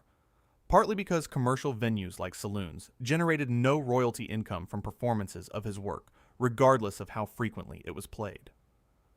The Frontier Saloon's music program was a streaming service that had simply decided not to pay any of the artists, and had made that decision before anyone had written a law requiring otherwise. 54. The honest frontier gambler, bound by a personal code of honor, was the single most valuable product the dishonest frontier gambling industry was selling, and it existed in exactly the same quantity as everything else the Frontier Saloon advertised accurately, which was none. The honest gambler was a literary invention with no documented real-world equivalent among professional frontier card players. Every professional gambler of the era used some form of advantage play, cheating technique, or psychological manipulation as a matter of economic necessity. The mathematics of professional gambling made honest play unviable as a long-term livelihood. No professional frontier gambler survived on skill alone against equally skilled opponents over a sufficient sample of sessions. Doc Holliday, Wyatt Earp, and other gambling figures mythologized as skilled, honest players were documented users of advantage techniques including card marking and dealer collusion, the mythology requiring selective reading of the historical record to sustain. The code of the gambler celebrated in dime novels derived from romanticized European gambling traditions that had no operational relevance to the American frontier and were written by authors who had never sat at a table where the stakes were real. The honest gambler was the advertisement. The dishonest gambling operation was the product. You were paying for one and receiving the other. 55. The cash changing hands in a frontier saloon had a meaningful probability of not being real, and the saloon operator had in many documented cases made a specific business decision about which side of that transaction he preferred to be on. The U.S. Secret Service estimated at its founding in 1865 that between 1/3 and 1/2 of all currency in active circulation was counterfeit, and the cash-intensive, low-scrutiny, high-volume frontier saloon was among the primary distribution mechanisms for moving fake currency through an economy with limited detection capacity. Bartenders in dimly lit establishments handling high volumes of cash from intoxicated customers had limited ability to identify counterfeit bills, even when they were motivated to try, which, in documented cases, they were not. Saloon owners who knowingly accepted counterfeit currency at a discount from counterfeiters and then passed it at face value to customers as change were performing a simple arbitrage operation that the frontier legal environment made nearly risk-free. The practice of short-changing intoxicated customers was frequently combined with counterfeit currency distribution. A customer receiving wrong change in fake bills had neither the sobriety to identify the problem nor the social standing to make a credible complaint if he did. The Frontier Saloon's cash register was a sorting mechanism for determining which currency was real enough to matter, and the sorting wasn't always done in your favor. 56. The dance at a Frontier Saloon was a commercial transaction in which every element, the length of the song, the availability of a partner, the social pressure between dances, had been engineered to extract the maximum possible revenue from what you were experiencing as a social pleasure. Dance hall saloons charged per dance rather than per evening, and songs were deliberately kept short to maximize the number of paid transactions per hour of operation. The musical structure of the entertainment determined by the billing cycle rather than by any artistic consideration. Dance partners employed by the saloon received a commission on both the dance ticket and any drinks purchased during or after the dance, creating a direct financial incentive to extend each interaction as long as possible while ensuring each extension involved an additional purchase. The interval between dances was designed to funnel customers to the bar. The social expectation of buying a drink for one's dance partner was deliberately cultivated by the establishment as a behavioral norm rather than an organic courtesy. Some dance hall saloons issued non-refundable tickets, creating financial pressure to dance more than originally intended, rather than forfeit the purchase value of unused tickets. The fiddle was playing. The accounting was running simultaneously. Every note was part of both, and the accounting was the one that mattered to the people who owned the room. 57. The Frontier private detective operating through or funded by saloon interests was an enforcement and intimidation service with a business card. Legal accountability optional. Operational methods flexible. Available to whoever could afford the daily rate. The Pinkerton National Detective Agency, the most prominent Frontier-era private detection firm, was repeatedly hired by mining and railroad interests, connected to saloon networks to infiltrate and suppress labor organizing movements through methods that included violence, manufactured evidence, and coordinated legal harassment. Smaller frontier detective operations were functionally indistinguishable from criminal enterprises, providing protection, enforcing debts, conducting surveillance, and eliminating competitors for clients who needed those services performed outside the official legal system. The legal status of frontier private detective activities was essentially unregulated. They occupied the same legal vacuum as the bouncers they frequently recruited from, with no licensing requirements, no conduct standards, and no meaningful oversight. Multiple documented cases show frontier private detectives manufacturing evidence against individuals targeted by saloon owner clients, operating as a for-hire legal system for the economically powerful in a jurisdiction where the official legal system was already significantly compromised. The frontier private detective was the rough draft of a legal system, all the authority, none of the accountability, and available to whoever could write the check, which in most frontier towns meant the saloon. 58. The social pressure to drink in a frontier saloon was not a cultural accident. It was a deliberately manufactured norm that the saloon industry cultivated as its most effective customer acquisition and retention tool, because the alternative to buying drinks had genuine social consequences that the industry had worked to make real. Refusing a drink in a frontier saloon carried documented social penalties. Men were labeled cowards, questioned in their masculinity, or subjected to physical challenges that made the cost of sobriety concrete and immediate. Saloon operators and bartenders actively reinforced these norms because the social cost of not drinking was doing their marketing for them at no additional expense. The culture of buying rounds where social reciprocity demanded each man in a group purchase drinks for all others. Multiplied individual consumption by group size, meaning the social norm was doing arithmetic on the saloon's behalf every time it operated. Temperance movement literature from the era specifically identified the social coercion to drink as distinct from individual desire, recognizing that the frontier drinking culture was partially manufactured rather than organic, and that the manufacturer had a direct financial interest in the product of the manufacturing. The frontier saloon didn't just sell alcohol, it sold a social identity in which the price of membership was denominated in drinks, and the cost of declining membership had been made high enough that most men didn't find out what it was. 59. The frontier saloon's charitable reputation was a reputation management investment that returned more in customer loyalty and law enforcement leniency than it cost in actual charity, and the operators understood the return on investment clearly enough to time their generosity accordingly. Documented frontier saloon charity events were almost universally scheduled to coincide with periods of elevated law enforcement scrutiny or active municipal licensing negotiations, the timing communicating the strategic purpose more clearly than any written record could. The public nature of frontier saloon charity was essential to its function. Announced loudly, celebrated visibly, designed for maximum reputational yield rather than maximum financial impact on the recipients.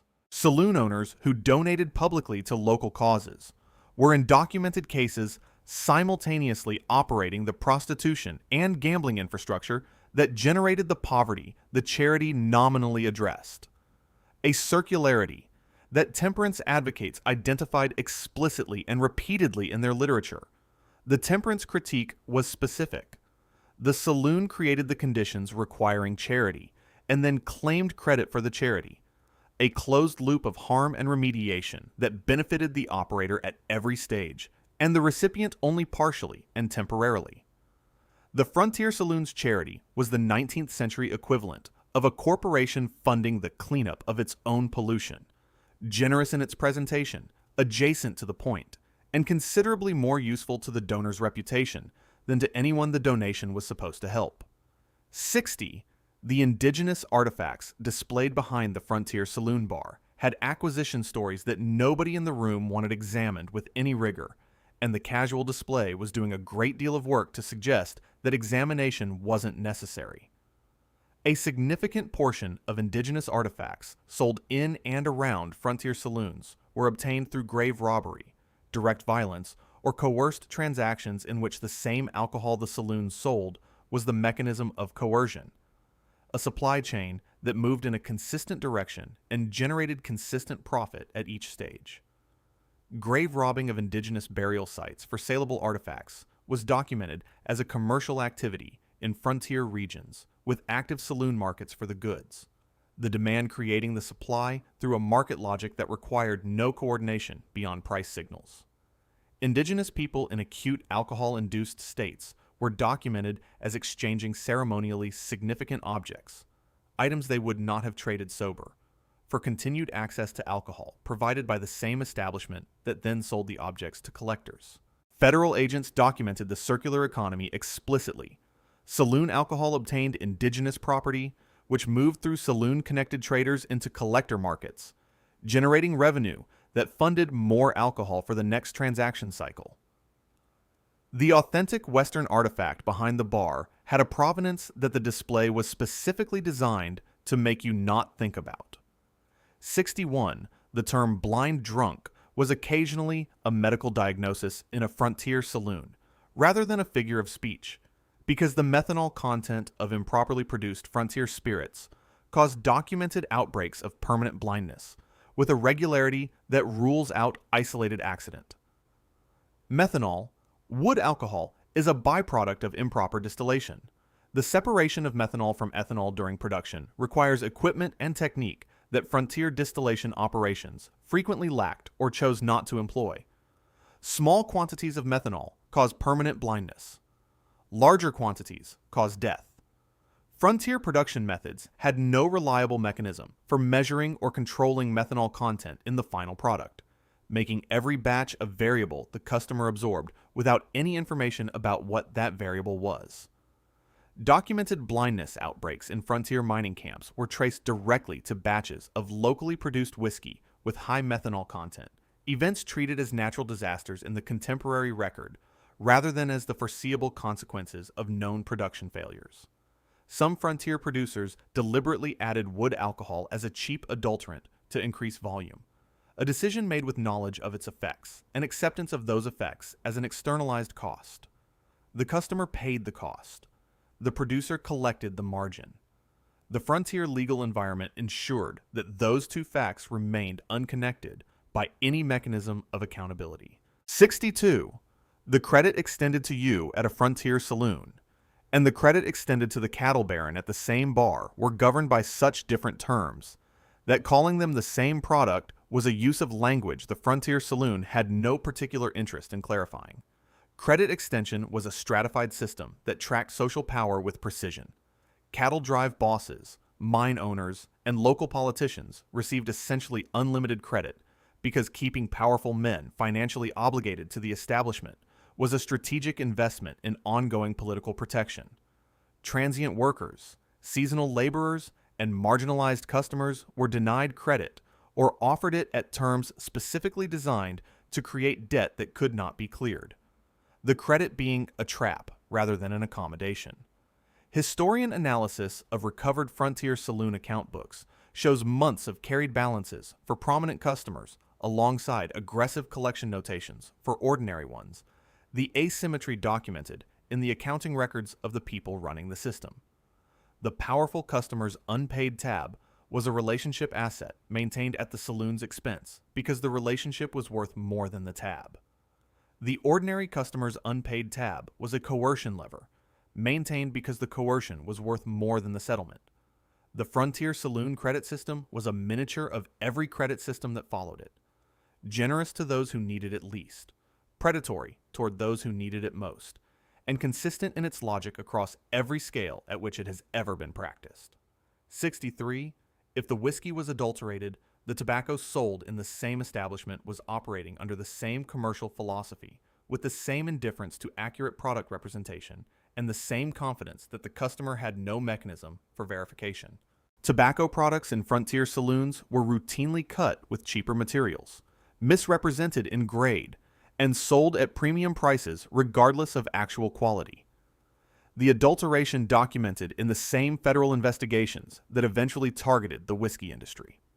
Common tobacco adulterants in the frontier era included dried leaves from non-tobacco plants mixed into loose product, sawdust added to increase weight, and inferior tobacco dampened to approximate the texture and apparent freshness of higher grades. Chewing tobacco, the most common frontier saloon tobacco format, was bulked with molasses, licorice, and other sweeteners in quantities that masked the taste of poor quality base leaf, while adding ingredients the customer hadn't agreed to purchase. Premium tobacco varieties were imitated using chemically treated inferior leaf that approximated the appearance and initial smell of the genuine product, without the underlying quality the price implied.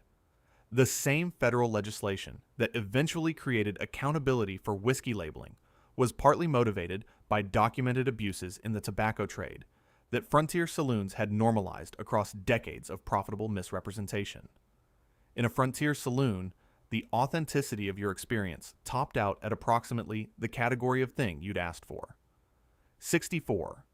The protection racket, the systematic extraction of money from businesses under threat of organized violence, was a standard frontier saloon practice decades before the urban organized crime networks of the 20th century gave it a name and a mythology.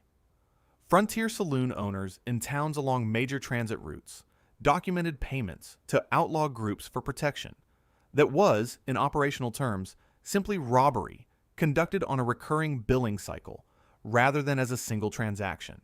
In some frontier towns, the saloon owner himself ran the protection operation, extracting payments from smaller businesses in exchange for ensuring that his associates, who had created the dangerous environment requiring protection, would direct their attention elsewhere.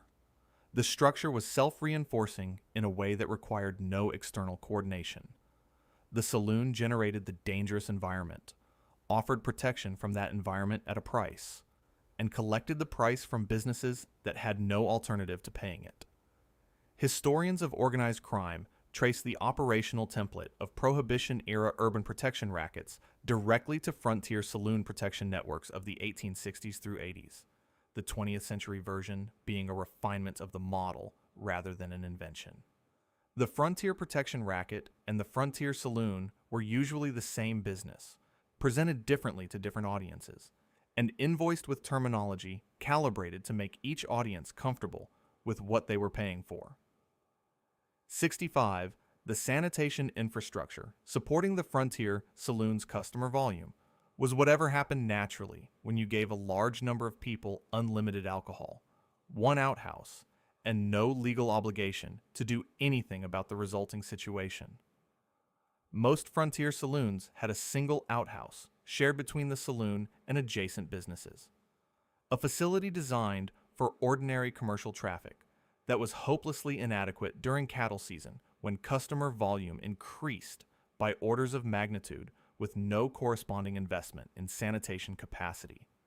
The area immediately behind frontier saloons was documented by contemporary observers as de facto open sewage zones. The overflow from inadequate outhouse capacity creating conditions that contributed directly to the disease transmission environment described in Item 27. Urination on the barroom floor was sufficiently common that the sawdust covering documented in Item 3 was primarily a urine management strategy. With spilled drinks being a secondary consideration, the mythology has elevated to primary status. The proximity of the outhouse to the saloon's water supply, frequently a shared well drawing from the same ground, created the direct contamination pathways that drove the cholera and typhoid outbreaks the frontier record documents with consistent frequency. The frontier saloon's sanitation philosophy was the absence of one, sustained by the absence of any legal framework requiring otherwise, in conditions that made the consequences of that absence maximally severe. 66. The frontier bartender who kept serving you past the point of coherent function was not exercising poor judgment. He was following the financial logic of an environment with no liability for the outcomes, which meant the incentives pointed in one direction, and he was following them. Dram shop liability laws, holding alcohol retailers legally responsible for harm caused by customers they had overserved, didn't exist in most frontier jurisdictions until the late 19th or early 20th century. Without legal liability, the financial incentive ran entirely toward continued service. Every drink sold to an incapacitated customer was pure profit, with zero accountability attached to whatever happened afterward. The practice of setting up a nearly unconscious customer, propping them at the bar, and continuing to charge for drinks they were consuming with diminishing awareness, was documented in frontier law enforcement accounts as a recognized technique rather than an aberration. Robbery of insensible customers by saloon staff was treated as an operational norm in many frontier jurisdictions rather than as a crime worth prosecuting, which is the clearest possible signal about where institutional priorities actually resided. The frontier saloon's most reliably profitable customer was the one who could no longer count his change. And the bartender, the bouncer, and the owner all understood this in terms specific enough to act on it consistently as a business practice. 67. The private club attached to or operating within a frontier saloon was a legal fiction created specifically to evade alcohol licensing fees, Sunday closing laws, and tax obligations, with membership requirements calibrated to be minimally restrictive enough to capture essentially everyone who wanted a drink on Sunday. Blue laws prohibiting alcohol sales on Sundays were on the books in many frontier jurisdictions. Private clubs were exempt from these provisions, which led to the overnight creation of membership organizations that charged nominal dues and admitted virtually anyone who paid them. The same licensing fees that applied to public saloons were avoided through club structure, with the identical establishment operating as a club, paying dramatically reduced regulatory costs for the same commercial activity conducted in the same room with the same customers. Membership in Frontier Saloon clubs typically required nothing more than a nominal payment, documented in some cases as low as 1 cent, making the private distinction legally technical and practically meaningless as a genuine membership criterion. Revenue from liquor sales within club structures was reported differently for tax purposes in an era of minimal financial regulatory oversight, the reporting being whatever the operator determined was sufficient to avoid the consequences of more accurate accounting. The Frontier Saloon's private club was in corporation paperwork, doing the work that a locked door used to do, at lower cost and with considerably better legal standing. 68. The poor ventilation in a Frontier Saloon was in many cases a deliberate design retention, because the physiological effects of a low oxygen, high carbon dioxide, tobacco-saturated atmosphere on an already intoxicated customer were commercially favorable in ways that Frontier operators understood empirically before any scientific framework existed to explain the mechanism. Alcohol metabolizes faster in well-oxygenated environments. A low oxygen space kept customers intoxicated longer per drink consumed, effectively multiplying the product's value without increasing its cost.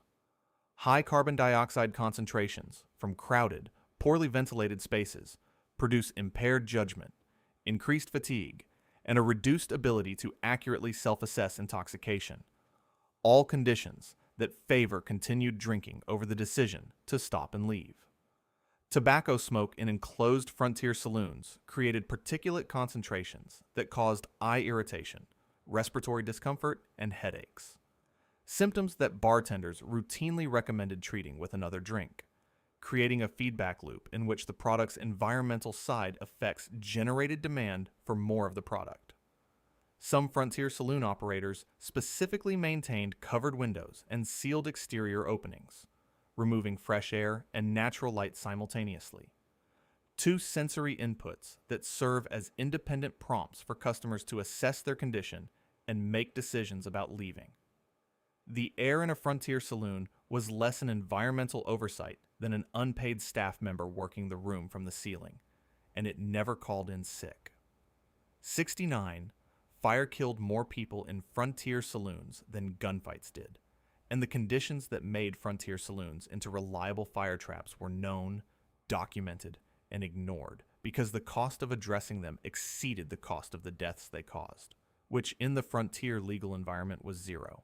Wood frame construction, sawdust floors saturated with spilled alcohol, kerosene lamps at every surface, open heating elements, and a complete absence of fire safety infrastructure created conditions that contemporary building codes explicitly identified as extreme hazards in the jurisdictions where building codes existed at all. Exit design was frequently catastrophic.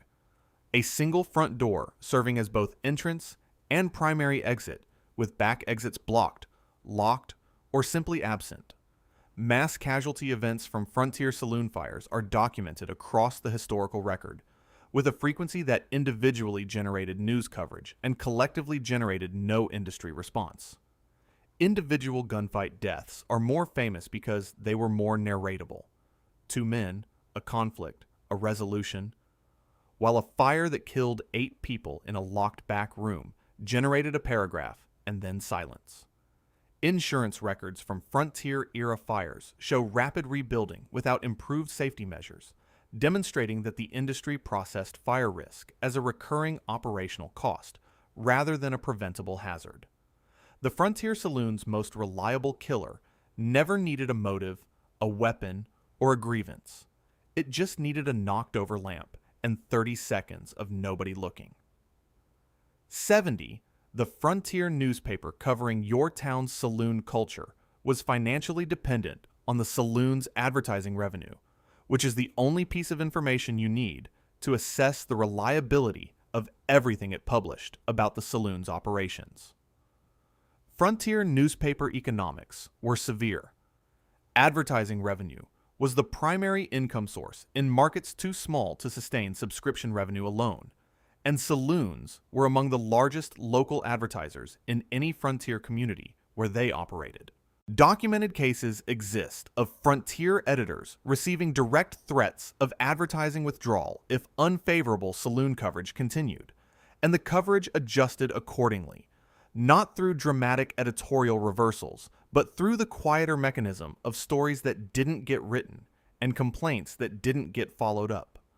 Some frontier newspaper editors had financial arrangements with saloon operators that went entirely undisclosed to readers, including in several documented cases, partial ownership stakes in the establishments they covered. The romantic frontier saloon mythology that entered the historical record and eventually reached you was partly constructed by frontier newspapers whose financial interest lay in presenting saloon towns as exciting, prosperous, and safe for continued settlement and investment. The frontier newspapers' coverage of the frontier saloon had the editorial independence of a product review written by the manufacturer, with the added complexity that the manufacturer knew where the editor lived. 71. The wages that a frontier saloon extracted from working-class customers didn't just take their money. It interrupted the generational wealth accumulation that frontier opportunity was supposed to make possible, and the communities where it happened most completely show the consequences across multiple generations of historical record. Historians of the frontier economy document a consistent pattern in mining and cattle towns. The saloon captured a majority of working-class wages before they could be saved, invested, or transmitted to the next generation as capital. Women and children of frontier saloon regulars appear in contemporary records as dependent on charity precisely because the saloon had consumed the household income, a pattern recognized explicitly by temperance advocates who were documenting causes rather than making moral arguments. The Homestead Act's promise of land ownership, the foundational mechanism by which frontier opportunity was supposed to convert into lasting prosperity, was systematically undermined in regions where saloon debt consumed the capital necessary for agricultural development before it could be invested. The frontier saloon wasn't extracting a leisure premium from men who could afford it.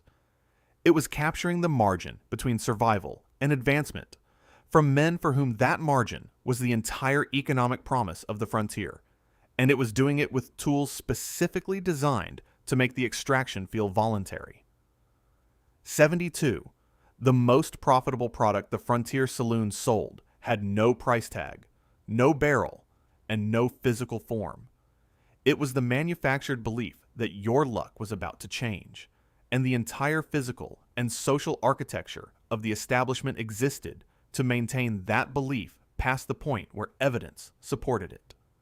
Gambling psychology research conducted a century later identified near-miss outcomes, the hand that almost won, the number that nearly hit, as more motivating than clear losses, creating continued engagement precisely when rational calculation would produce withdrawal.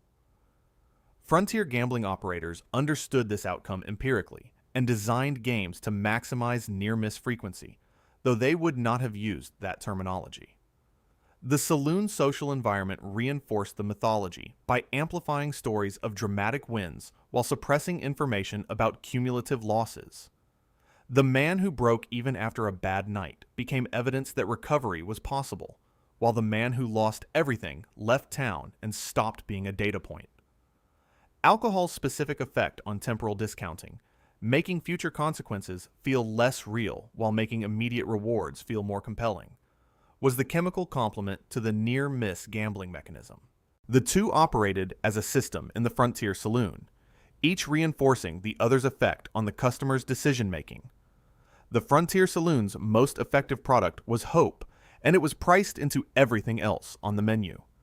73. The iconic frontier showdown, two men facing each other in the street at noon, governed by a code of honor that made the outcome somehow fair, was a literary invention with essentially no historical precedent in the documented record of actual frontier violence, which occurred predominantly indoors, at night, and without anything resembling formal arrangement. Forensic analysis of documented frontier gunfight records by historians shows nighttime and indoor saloon settings as the overwhelming majority of locations. The street duel At noon, appearing in dime novels from the 1860s onward, without documented real-world precedent predating its literary appearance. The gunfight at the OK Corral, the most analyzed frontier confrontation in the historical record, lasted approximately 30 seconds, involved ambush positioning rather than dueling stance, and occurred in an alley rather than a street. Almost no element of the documented event matching the cinematic version that followed it. Frontier lawmen specifically avoided formal confrontations because the structured duel format dramatically increased their personal risk, preferring surprise, numerical advantage, and positional superiority, which are the tactics of people trying to survive rather than the postures of people trying to be mythologized. The high noon showdown that defined an entire American genre happened almost exclusively in the imagination of writers working in New York, for audiences in New York who had no way to check. 74. The frontier saloon's exploitation of customer illiteracy was so systematic and so profitable that it constituted a deliberate business strategy rather than an opportunistic response to individual customers. The system designed for a population whose literacy rates made it vulnerable and operated accordingly at scale. Literacy rates on the American frontier varied dramatically by region and demographic. In some mining camps, majority illiteracy among the customer population was the operating baseline rather than an exceptional condition. Saloon-generated debt documents, credit agreements, and promissory notes were routinely signed by customers who couldn't read the terms, and those terms were documented as significantly worse than what had been verbally represented at the time of signing. The gap between the oral offer and the written contract being where a substantial portion of frontier saloon profit was generated. Menu and price boards, where they existed, were formatted with deliberate ambiguity that allowed amounts to be read differently depending on the customer's literacy level, a design choice that consistently benefited the house. Some frontier operators required thumbprint signatures on debt documents from illiterate customers, creating legally binding instruments the signer had no ability to understand or contest. The frontier saloon's relationship with customer literacy was identical to its relationship with accurate scales. The less the customer had, the more useful that absence was to the establishment. 75. The political argument against prohibition that emphasized individual liberty and personal choice was crafted, funded, and distributed primarily by the industry whose revenues depended on defeating restriction, which is the only fact you need to evaluate how sincerely the liberty argument was meant. Frontier and frontier-era saloon owners were the primary financiers and organizers of anti-temperance political campaigns across the decades preceding Prohibition. The United States Brewers Association and associated saloon interests spending documented millions in political lobbying, candidate funding, and ballot initiative opposition between 1880 and 1920. Frontier saloon owners organized voting blocks, funded candidates, and in documented cases managed ballot integrity in local prohibition referendums with the same attention to outcome they brought to their card tables. The political arguments against restriction that appeared in newspapers were frequently placed there by the same advertising relationships documented in Item 70, the editorial independence of the coverage being identical to the editorial independence of everything else the frontier saloon's money touched. When Prohibition passed, many of its most vocal opponents pivoted immediately to bootlegging operations, demonstrating that their objection had been to the loss of revenue rather than to any principle the liberty argument implied. The freedom to drink argument was brought to you by the people selling the drinks, which should have been sufficient information to evaluate the argument on its own terms. 76. Every hangover cure the frontier bartender recommended required purchasing something from the bar, which is the complete explanation for why every frontier hangover cure was designed around that constraint rather than around effectiveness. Hair of the dog, consuming alcohol to address alcohol's after effects. Delays hangover symptoms while increasing total physiological alcohol dependency and compounding the cumulative damage already done, which, from the saloon's perspective, was an ideal outcome because it generated a sale, extended the customer's presence, and increased the likelihood of return. Patent medicine hangover remedies sold at the bar frequently contained cocaine, morphine, or high-proof alcohol, treating withdrawal symptoms through the introduction of additional addictive substances, a solution that created new dependencies while resolving the immediate complaint, ensuring the customer returned with a broader portfolio of needs for the establishment to address. Raw egg preparations, common in frontier hangover protocols, introduced salmonella exposure on top of existing alcohol-related physiological stress in an era before food safety standards provided any protection against contaminated poultry products.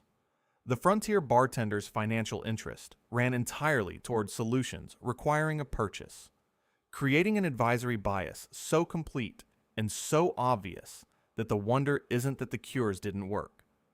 It's that anyone asking for advice from the person who sold them, the problem expected a different kind of answer. 77. The dog sleeping under the frontier saloon bar was a working animal performing specific commercial functions, and its welfare was managed accordingly, which is to say, it was managed to the extent that its productivity required and not beyond that point. Rat populations in frontier saloons were significant health hazards attracted by food waste, spilled alcohol, sawdust, and the general biological richness of the environment documented in Item 3. Terrier-type dogs were kept specifically to manage them, their presence a sanitation decision rather than a hospitality one. Frontier saloon dogs trained for rat control were documented participants in organized rat baiting events. The working animal converted into entertainment commodity when commercial opportunity presented itself, the distinction between the two roles being one of scheduling rather than principle. Mortality among frontier saloon dogs from fight injuries, accidental kicks from intoxicated customers, and the general physical hazards of the environment was high enough that the romantic image of the peaceful saloon dog requires significant selective attention to the historical record to sustain. Some frontier saloon dogs were specifically trained to alert to law enforcement approach, a functionality consistent with the operational priorities of a criminal enterprise rather than a beloved community institution. The saloon dog's tenure lasted as long as his utility did, which made him considerably more similar to the rest of the staff than anyone's mythology acknowledges. 78. The cold drink that premium frontier saloon ice was cooling had an acquisition history that moved from exploited labor through contaminated water sources to your glass without meaningful intervention at any point in the chain, and the price premium charged for it reflected none of that history accurately. Convict leasing, the practice of renting prison labor to private businesses, was documented as supplying workforce for ice harvesting operations in multiple states, with the legal framework of the arrangement making the labor cost to the operator minimal and the conditions for the laborers entirely outside any protective standard. Chinese laborers in frontier California and the Pacific Northwest performed ice harvesting under contract conditions described by contemporaries as coercive and structurally inescapable. The terms of the contracts designed to extend obligation rather than permit its conclusion. The economics of frontier ice supply created a direct financial incentive to use the cheapest available labor regardless of the conditions under which that labor was obtained, because every reduction in production cost increased the margin captured by the operator at the retail end of the chain. The premium charged for a cold drink in a frontier saloon bore no relationship to the actual cost of producing the ice, which had been minimized through exploited labor, and every relationship to what the market would bear from a customer who experienced coldness as luxury. 79. The compensation structure for women working in frontier saloon entertainment was designed with the same precision as the gambling tables and the drink dilution ratios, with the same directional bias and the same relationship between what was promised and what was delivered. The commission system that governed percentage girl earnings was structured so that the house percentage left performers with small fractions of the total revenue their presence generated, the nominal commission rate bearing little relationship to the actual take-home once the house's share had been calculated. Room, board, costume, and cosmetics charges were deducted from earnings at prices set by the operator, creating a chargeback system that could consume most or all of nominal wages in a billing cycle while leaving the worker legally indebted for the balance. Tips, where received, were in some establishments required to be shared with management at rates that further reduced individual income below what any honest accounting of the labor relationship would justify. Economists examining the documented financial situation of frontier saloon women who weren't in outright debt bondage have characterized the arrangement as wage theft through structural design, legally defensible in the frontier regulatory environment, functionally exploitative in every sense that the phrase implies. The frontier saloon woman's earnings statement was a document specifically engineered to make a large number smaller by the time it reached her hands. 80 in a frontier saloon, whether what you were consuming was alcohol or medicine, depended entirely on which framing the bartender calculated would generate more revenue in the specific transaction, because the product was frequently identical under both labels. High-proof grain alcohol was bottled with minimal additions and sold as medicinal spirits at premium prices. The same liquid available on the bar repackaged with different terminology to access the pricing that medical authority commanded, and the regulatory oversight that medical claims avoided in some licensing jurisdictions. Patent medicines sold at the bar as health products were frequently adulterated alcohol, carrying enough additional ingredients to justify the label. The medicinal framing allowing higher retail prices, while the frontier legal environment imposed no requirement that the claimed benefits be real or the claimed ingredients be present in the stated quantities. Bartenders recommended specific medicinal products for specific ailments, products stocked behind the bar at higher margins than regular spirits, the medical authority of the recommendation deriving entirely from the confidence with which it was delivered.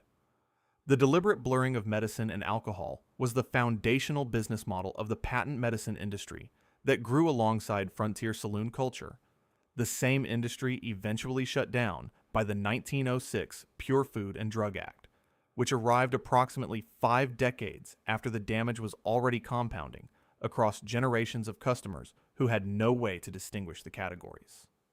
81. The frontier saloon's labor policy was that employees would be paid what the owner felt like paying, when the owner felt like paying it, and the employee's alternative was the frontier. A negotiating position so asymmetric that calling it a negotiation is a significant misuse of the word.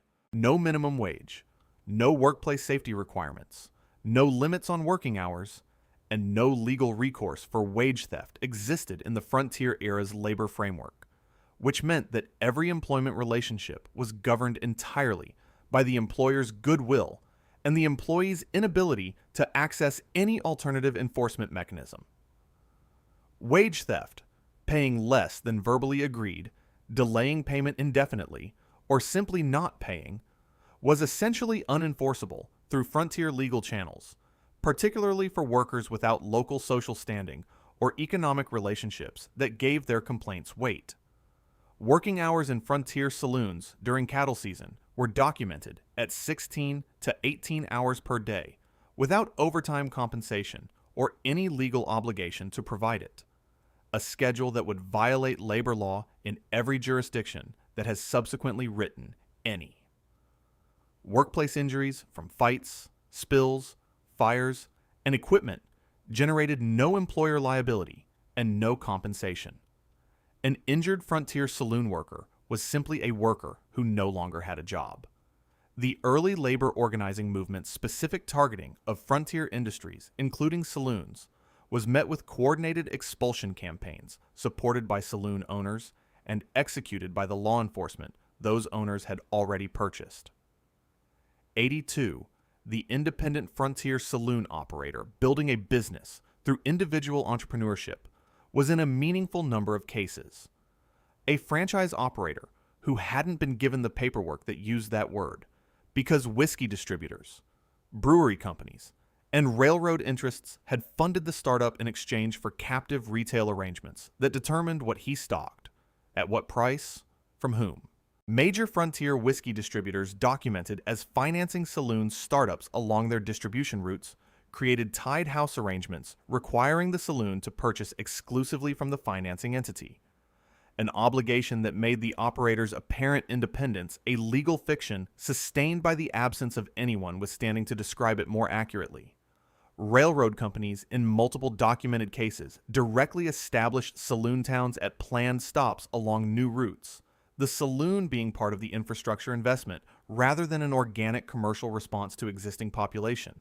The frontier town and its saloon both products of the same corporate planning process.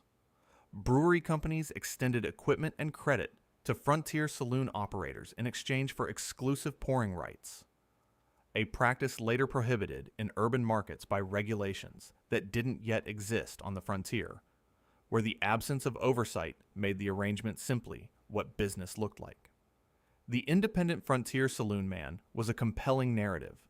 The financial architecture behind him was a supply chain with a bar at the end of it. 83. The frontier saloon era ended not because moral standards improved or communities grew more civilized, but because the specific combination of unregulated commerce, captive transient labor populations, and absent enforcement that made the frontier saloon model profitable ran out of the conditions it required, and the mythology arrived to fill the space that the reality had occupied. The end of the open cattle drive era, caused by barbed wire expansion, railroad consolidation, and land enclosure rather than by any change in human virtue, eliminated the seasonal transient customer base that made cattle-town saloons economically viable as designed. Mining boom-bust cycles depopulated frontier saloon markets faster than operators could adjust business models built for peak extraction rather than sustainable operation. Municipal incorporation brought zoning, licensing, and law enforcement that made the frontier saloon's operational model economically unviable in incorporated areas, not because incorporation made people moral, but because it made exploitation more expensive. Prohibition in 1920 accelerated what was already an economic decline. By the time it passed, the classic frontier saloon was already a historical artifact in most regions, which is why the legislation's actual impact on frontier saloon culture was minimal. The culture had already been killed by economics rather than by law. The mythology arrived precisely as the reality departed, which is the optimal timing for a mythology that needs the original to be unavailable for comparison. 84. The established frontier saloon operator's preference for wooden construction standards in his competitors' buildings was not an aesthetic position. It was a competitive strategy that used fire risk as a barrier to market entry and insurance availability, as the asymmetric advantage that made survival probabilistic for incumbents and catastrophic for challengers. Documented cases in frontier cattle towns show established operators lobbying against masonry building requirements, framing opposition as frontier pragmatism, while protecting a competitive landscape in which rebuilding costs functioned as a tax on new market entrants that existing operators with insurance didn't pay. The asymmetry between owner-occupied and absentee-owned frontier saloons in documented building quality suggests deliberate investment decisions rather than uniform frontier construction constraints. The people most at risk from the fire staying in better buildings than the people whose risk was someone else's opportunity. Fire insurance made fire risk economically manageable for financially established incumbents while remaining devastating for undercapitalized competitors trying to enter a market where the established players had every incentive to keep them out. The statistical pattern of frontier saloon fires that destroyed competitors while leaving established operators intact was anomalous enough that contemporary investigators noted it, and regular enough that no one was prosecuted for it. The frontier saloon's relationship with fire safety was exactly as flexible as its relationship with every other standard, loose enough to be useful, and most useful for whoever had been there longest. 85. The Frontier cocktail tradition, celebrated today as American creative genius, was born primarily as a damage control discipline. The art of combining ingredients specifically to make something genuinely undrinkable taste like it had a reason to exist, which is a different origin story than the craft spirits industry prefers to advertise. The use of bitters, sugar, and citrus in early American cocktails served the primary documented function of masking the harsh, chemical, and occasionally toxic taste of rectified or adulterated spirits, not enhancing the qualities of genuinely good base products, because genuinely good base products were not what Frontier saloons were generally working with. Punch preparations, mixing spirits with water, sugar, and acid, were a documented technique for rendering large quantities of poor quality spirits palatable to groups of customers simultaneously. The recipe existing to solve a problem rather than to express a preference. The Frontier tradition of adding red pepper, tobacco, or other aggressively flavored ingredients to whiskey was an adulterant masking technique that accidentally created flavor profiles later described by appreciative writers as bold, complex, and characterful. Descriptions that are accurate about the result while being comprehensively wrong about the intention. The craft cocktail movement's celebration of historical recipes frequently encounters the uncomfortable reality that the originals were engineering solutions to production failures, not artistic expressions of the bartender's vision. The legend was real. The whiskey that made it necessary was what this list has been describing since item 1. 86. The Frontier Saloon regular, who felt genuinely known and valued by the establishment, was experiencing the product of deliberate professional technique, and the technique had been documented in trade publications and distributed across the industry specifically because it worked well enough to justify the effort of standardizing it. Period bartending trade literature explicitly advised practitioners to memorize customer names, family details, and personal circumstances as a retention investment. Not because the bartender was naturally gregarious, but because a customer who felt known was a customer with elevated switching costs, who required active competitive effort to dislodge. The house drink, a complimentary pour offered at strategic intervals, was a calculated reciprocity trigger that behavioral economics would later name and study. The Frontier bartender understood the practical outcome without needing the theoretical framework. The tab kept open for a regular customer created financial obligation functioning as a loyalty mechanism.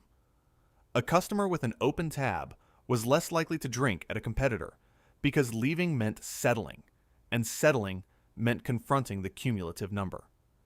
Every personal detail the bartender retained about you was an asset held by the establishment. Every confidence shared across that bar was inventory available for future use. The warmth was real in the sense that it was effectively performed. The purpose of the warmth was the part the performance was specifically designed to prevent you from examining.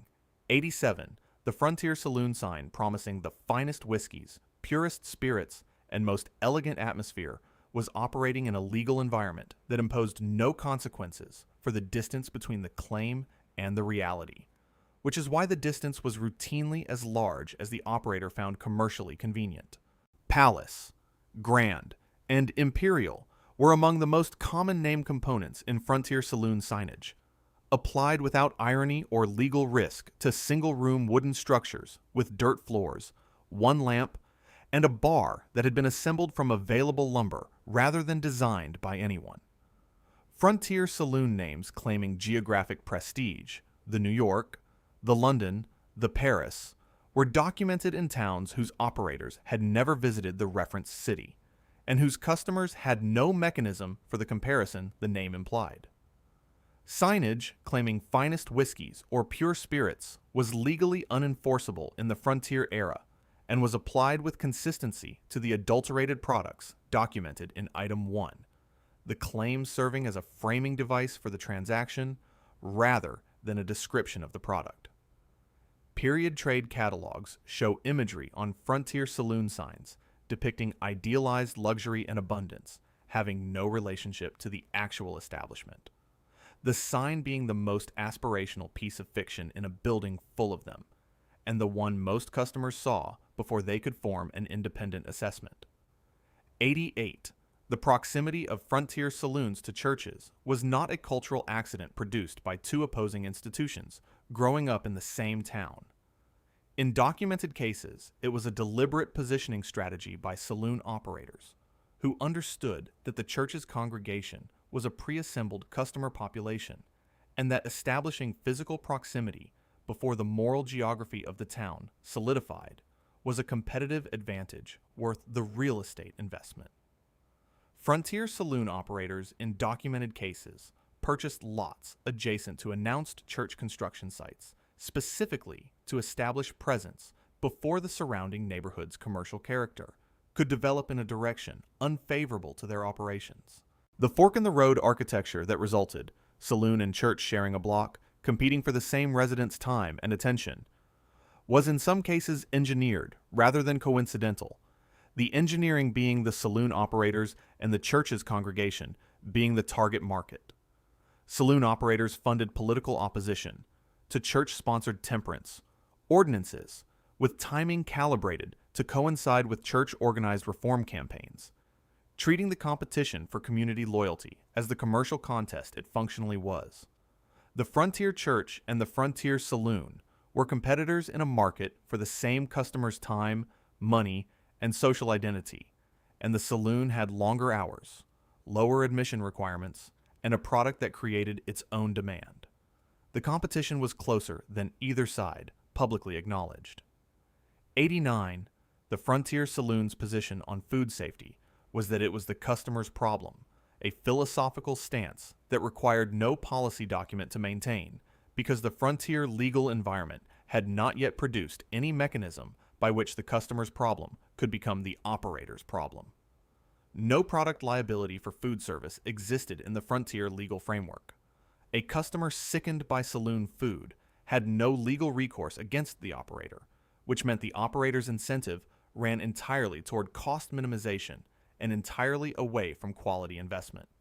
The economics of frontier food service rewarded the use of spoiled or contaminated ingredients because cheaper inputs increased margin, and the customer absorbed all consequences with no channel for transmitting those consequences back to the source.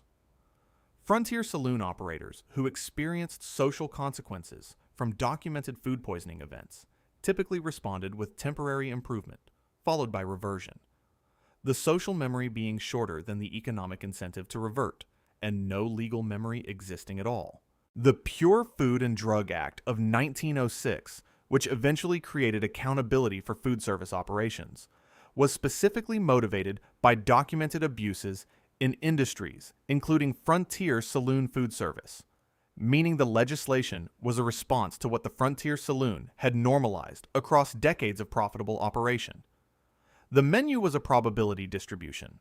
The operator understood this and priced accordingly. 90.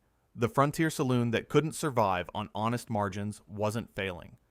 It was being outcompeted by establishments that had made different decisions about what they owed their customers, and the market was selecting against integrity with the efficiency of any selection pressure operating in the absence of countervailing force. The economic structure of frontier saloon operation made consistent honesty financially unviable in competitive markets. Operators who didn't adulterate, dilute, cheat at gambling, and exploit labor were outcompeted by those who did, creating a commercial environment where ethical practice was punished by market share loss rather than rewarded by customer loyalty. Honest operators in frontier markets were documented as failing commercially, while less scrupulous competitors grew, which is the market outcome you'd predict from a system with no quality enforcement, no consumer protection, and customers who frequently lacked the information to distinguish between the two products on offer. The few frontier saloon operators celebrated by contemporaries for honesty were almost universally operating in non-competitive markets, isolated towns, captive customer bases, where honesty was affordable because there was no competitor positioned to undercut it. The honest frontier saloon was real in the same sense that ethical price gouging is real, theoretically possible, economically penalized in competitive conditions, and therefore rare enough that its rarity was the most informative fact about the system that produced it. 91. The Frontier Saloon's closing time was a price point rather than a rule, which meant that, like all Frontier Saloon prices, it was set in real time based on who was asking and what they were willing to pay to access the answer they wanted. After-hours operation was available for purchase through direct payment to the relevant officials. A bribe schedule that determined what hours different payment levels purchased, with the marshal who enforced closing time against non-paying establishments, accepting payment to ignore violations by paying ones, creating a two-tier system of legal obligation that was understood by everyone operating within it. Prominent or wealthy customers who arrived after closing time were routinely served through back entrances, the closing time applying to the public-facing operation, while preferred customers accessed the private one. Through arrangements the public announcement was specifically designed to obscure. The revenue from closing time enforcement, fines from non-payers, payments from those who paid for continued operation, was documented as a meaningful supplementary income source for Frontier law enforcement officers who were already collecting salaries from the saloons through the arrangements described in Item 15.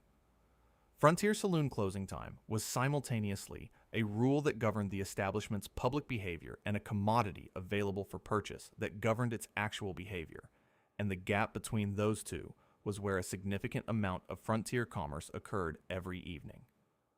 92. The Frontier Saloon's apparent monopoly on community social life was not simply a market outcome reflecting superior product or service. It was in documented cases a manufactured result achieved through the deliberate suppression of alternative social spaces using political influence, economic pressure, and organized harassment of competitors for community leisure time.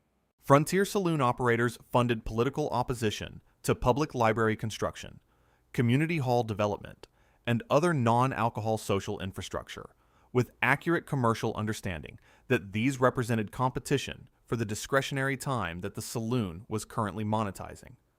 Smaller entertainment venues, billiard halls, theatrical spaces, bowling operations were subjected to aggressive licensing enforcement orchestrated through saloon-connected officials, the enforcement selective enough to communicate its purpose without requiring any documentation of the coordination. The absence of alternative social spaces in many frontier communities was therefore not an accident of frontier conditions, but a partially engineered outcome serving the commercial interests of the people who had the political relationships to engineer it. Temperance advocates who attempted to establish reading rooms, coffee houses, and non-alcohol gathering spaces documented systematic harassment they attributed directly to saloon operator influence, the harassment being a market strategy rather than a moral objection. The Frontier Saloon's monopoly on community social life was maintained with the same tools the Frontier Saloon used to maintain every other advantage: money, leverage, and the cooperation of the officials. Those two things had already purchased. 93. The marketing techniques that the Frontier Saloon's patent medicine distribution network developed: free samples to create initial dependency, testimonial advertising, demographic-specific product targeting, established a commercial template whose operational descendants are recognizable in pharmaceutical marketing practices that have persisted in modified form into the present, which makes the Frontier Saloon's medicine shelf consequential well beyond its geographic and temporal context.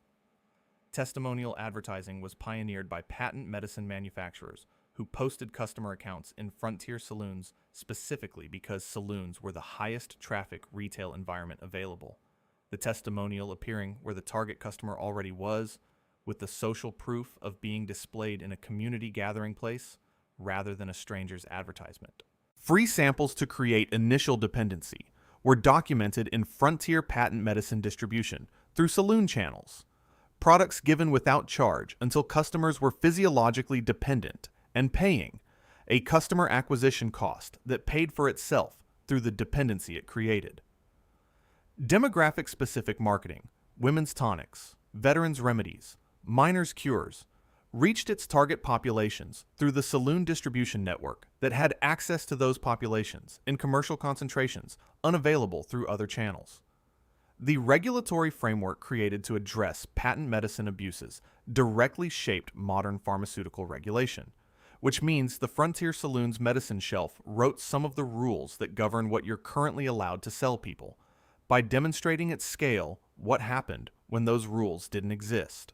94. The Frontier Saloon's approach to child welfare was to find children economically useful before they were old enough to be customers, and the transition from one category to the other was managed as a natural commercial progression rather than a moral concern.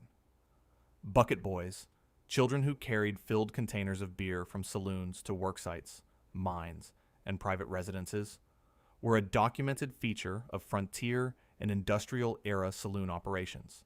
The child's size and apparent innocuousness making them effective delivery infrastructure in environments where adult mail delivery would have attracted different attention. Children as young as 8 were documented working inside frontier saloons in cleaning, supply, and errand roles in jurisdictions where child labor laws either didn't exist or weren't enforced against saloon operators with sufficient political relationships to avoid compliance. The use of children as informal lookouts for law enforcement approach was documented in frontier saloon operations that required advance warning of inspections or raids, the child's presence outside a building being unremarkable in a way that an adult's presence would not be. Temperance literature specifically identified childhood exposure to frontier saloon environments as a generational transmission mechanism. Children who grew up working in or around saloons were documented as becoming adult customers at dramatically higher rates than children without that exposure, which from the saloon's long-term commercial perspective was not a problem to be solved. 95. The Frontier Saloon's interest in electoral democracy was identical to its interest in every other system it encountered, locating the leverage points and applying pressure until the outputs moved in a commercially favorable direction, with the ballot box being a mechanism that responded to the same tools as everything else. The practice of purchasing drinks for men in exchange for vote commitments, was so widespread in frontier elections that multiple states attempted to pass anti-treating legislation specifically naming the behavior, which is the legislative equivalent of a formal acknowledgement that the problem was too common to ignore. Frontier saloon operators who held debt over customers directed those customers' votes as a condition of debt management, a coercion occupying a legal gray zone that was practically unenforceable in jurisdictions where the law enforcement was already on the saloon's payroll. Election day saloon operations provided free or heavily discounted drinks timed to the voting schedule, ensuring customers arrived at polling locations in states of gratitude that the operator calculated would translate into favorable outcomes. Frontier political machines built on saloon infrastructure controlled municipal government in multiple documented cattle and mining towns for decades, shaping land use policy, law enforcement priorities, and taxation in ways that systematically compounded the saloon's existing commercial advantages. The Frontier Saloon's vision of representative government was government that represented the Frontier Saloon, and it pursued that vision with the same methodical consistency it applied to everything else. 96. The double-barreled shotgun kept under the Frontier Saloon bar was primarily a theatrical prop whose deterrent value depended on customers believing the bartender would use it, a belief the operator carefully cultivated while the weapon itself was deployed far less often than the mythology implies, and in some documented cases wasn't loaded at all. Discharging a firearm in an enclosed wooden building full of intoxicated customers would have been destructive to the shooter's commercial interests as well as to the customer's physical ones, a consideration that made the weapon's actual use rare regardless of how frequently it was presented as imminent. Documented accounts of Frontier Saloon confrontations show the shotgun being produced far more often than fired, its value residing in the credible threat rather than the execution, which is the operational definition of a deterrent that functions as theater when the threat is more useful than the action.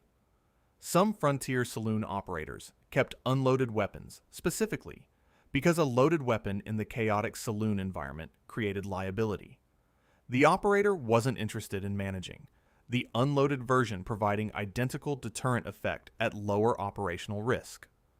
The shotgun's mythology was amplified by dime novels and film until the cultural expectation of its presence did more deterrent work than the weapon itself, which is a fine security model until the audience stops believing the story, at which point the story was the only thing that had ever been doing the work.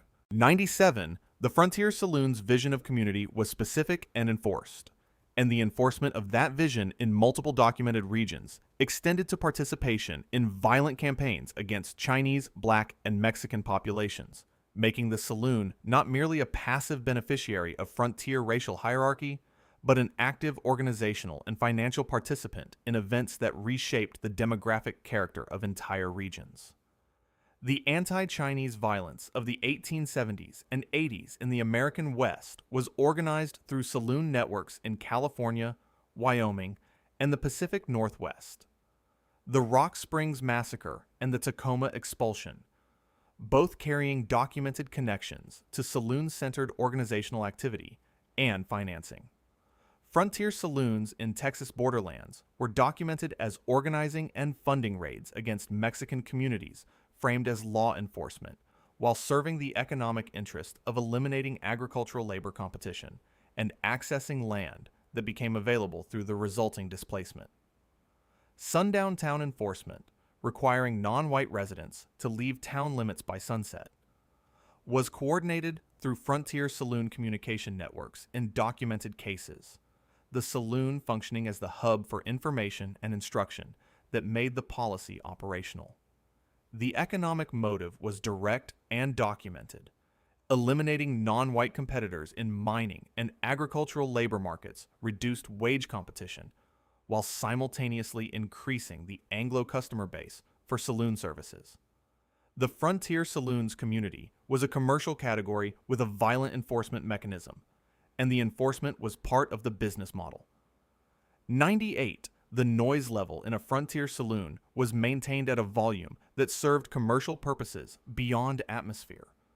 Specifically, the impairment of private conversation, the psychological elevation of impulsive decision-making, and the physiological amplification of alcohol's effects on a nervous system already processing sensory overload.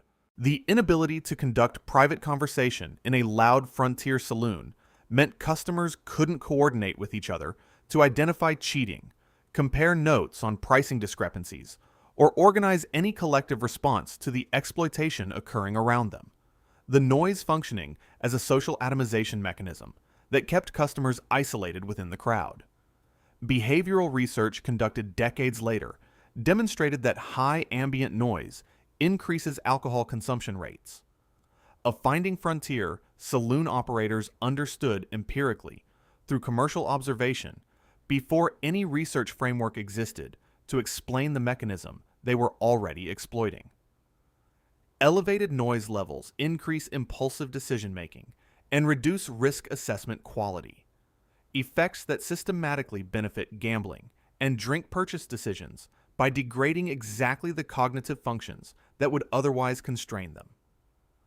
The Frontier Saloon's musical entertainment was therefore performing two simultaneous functions: generating the atmosphere that made the establishment feel like a good place to be, and degrading the mental environment that would otherwise make it easier for you to notice that it wasn't. The entertainment and the exploitation were the same program, running at the same volume for the same audience. 99, the historical record of Frontier Saloon culture was compiled with significant contributions from the people who were financially invested in how that record read, which is the most important methodological fact about Frontier Saloon history, and the one most consistently absent from accounts that rely on that record without examining its origins. Frontier Saloon operators funded newspapers, commissioned dime novelists, and supported public relations operations specifically to shape public perception of their industry. The historical record, being understood by the industry as a commercial asset worth managing, rather than a neutral documentation process worth leaving alone. Buffalo Bill Cody, whose Wild West show created more of the iconic frontier visual vocabulary than any other single source, was a documented business partner of saloon interests and financially motivated to present the frontier in terms that glorified, rather than condemned, the environment his business partners operated in. The outlaw hero mythology, the framework that made frontier saloon culture seem exciting rather than predatory, was constructed through a media ecosystem partially funded by the industry it depicted, creating a conflict of interest that the mythology's durability suggests was managed with considerable skill. Academic frontier history relied heavily on local newspaper accounts and prominent figure memoirs, both categories systematically biased toward the perspective of the economically powerful. The frontier saloon's history was written by the House. The House always writes the history to explain why it was winning. 100. The nostalgia you feel for frontier saloon culture is a product being actively sold to you right now by industries that profit from your associating alcohol consumption with freedom, authenticity, and a particular version of American identity. And the product has gotten considerably more sophisticated since the frontier saloon stopped needing to exist in order to keep selling it.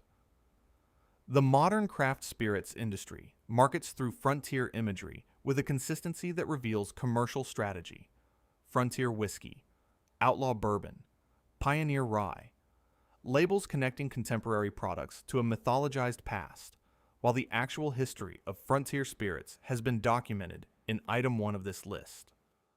Western-themed bar design is a deliberate hospitality strategy documented as increasing customer dwell time and alcohol consumption by associating the environment with positive emotional content that the actual historical environment would not have generated in anyone who experienced it directly.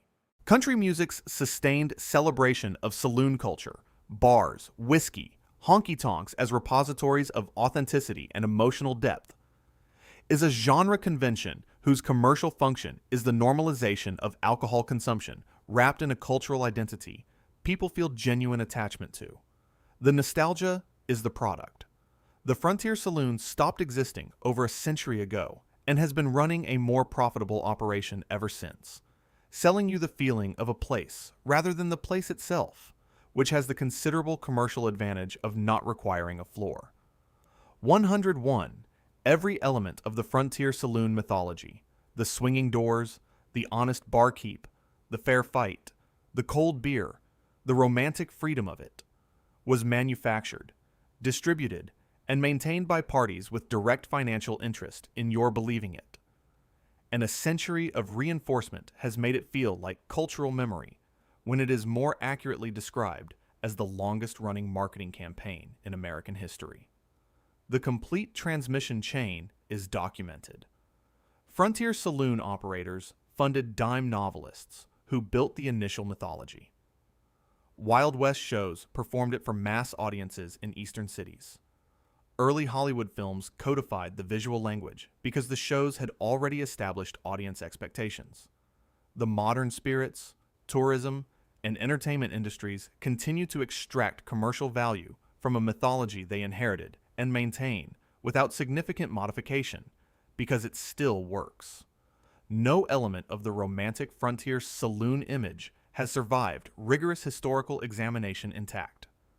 Every component is demonstrably false as a general description of the documented conditions.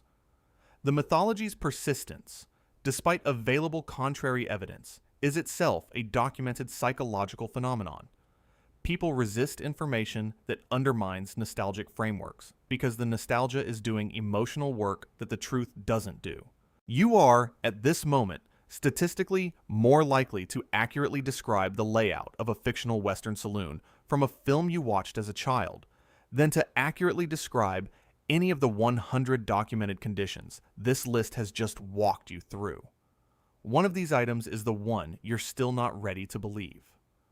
Drop it in the comments. If you want to see more, click the video on screen now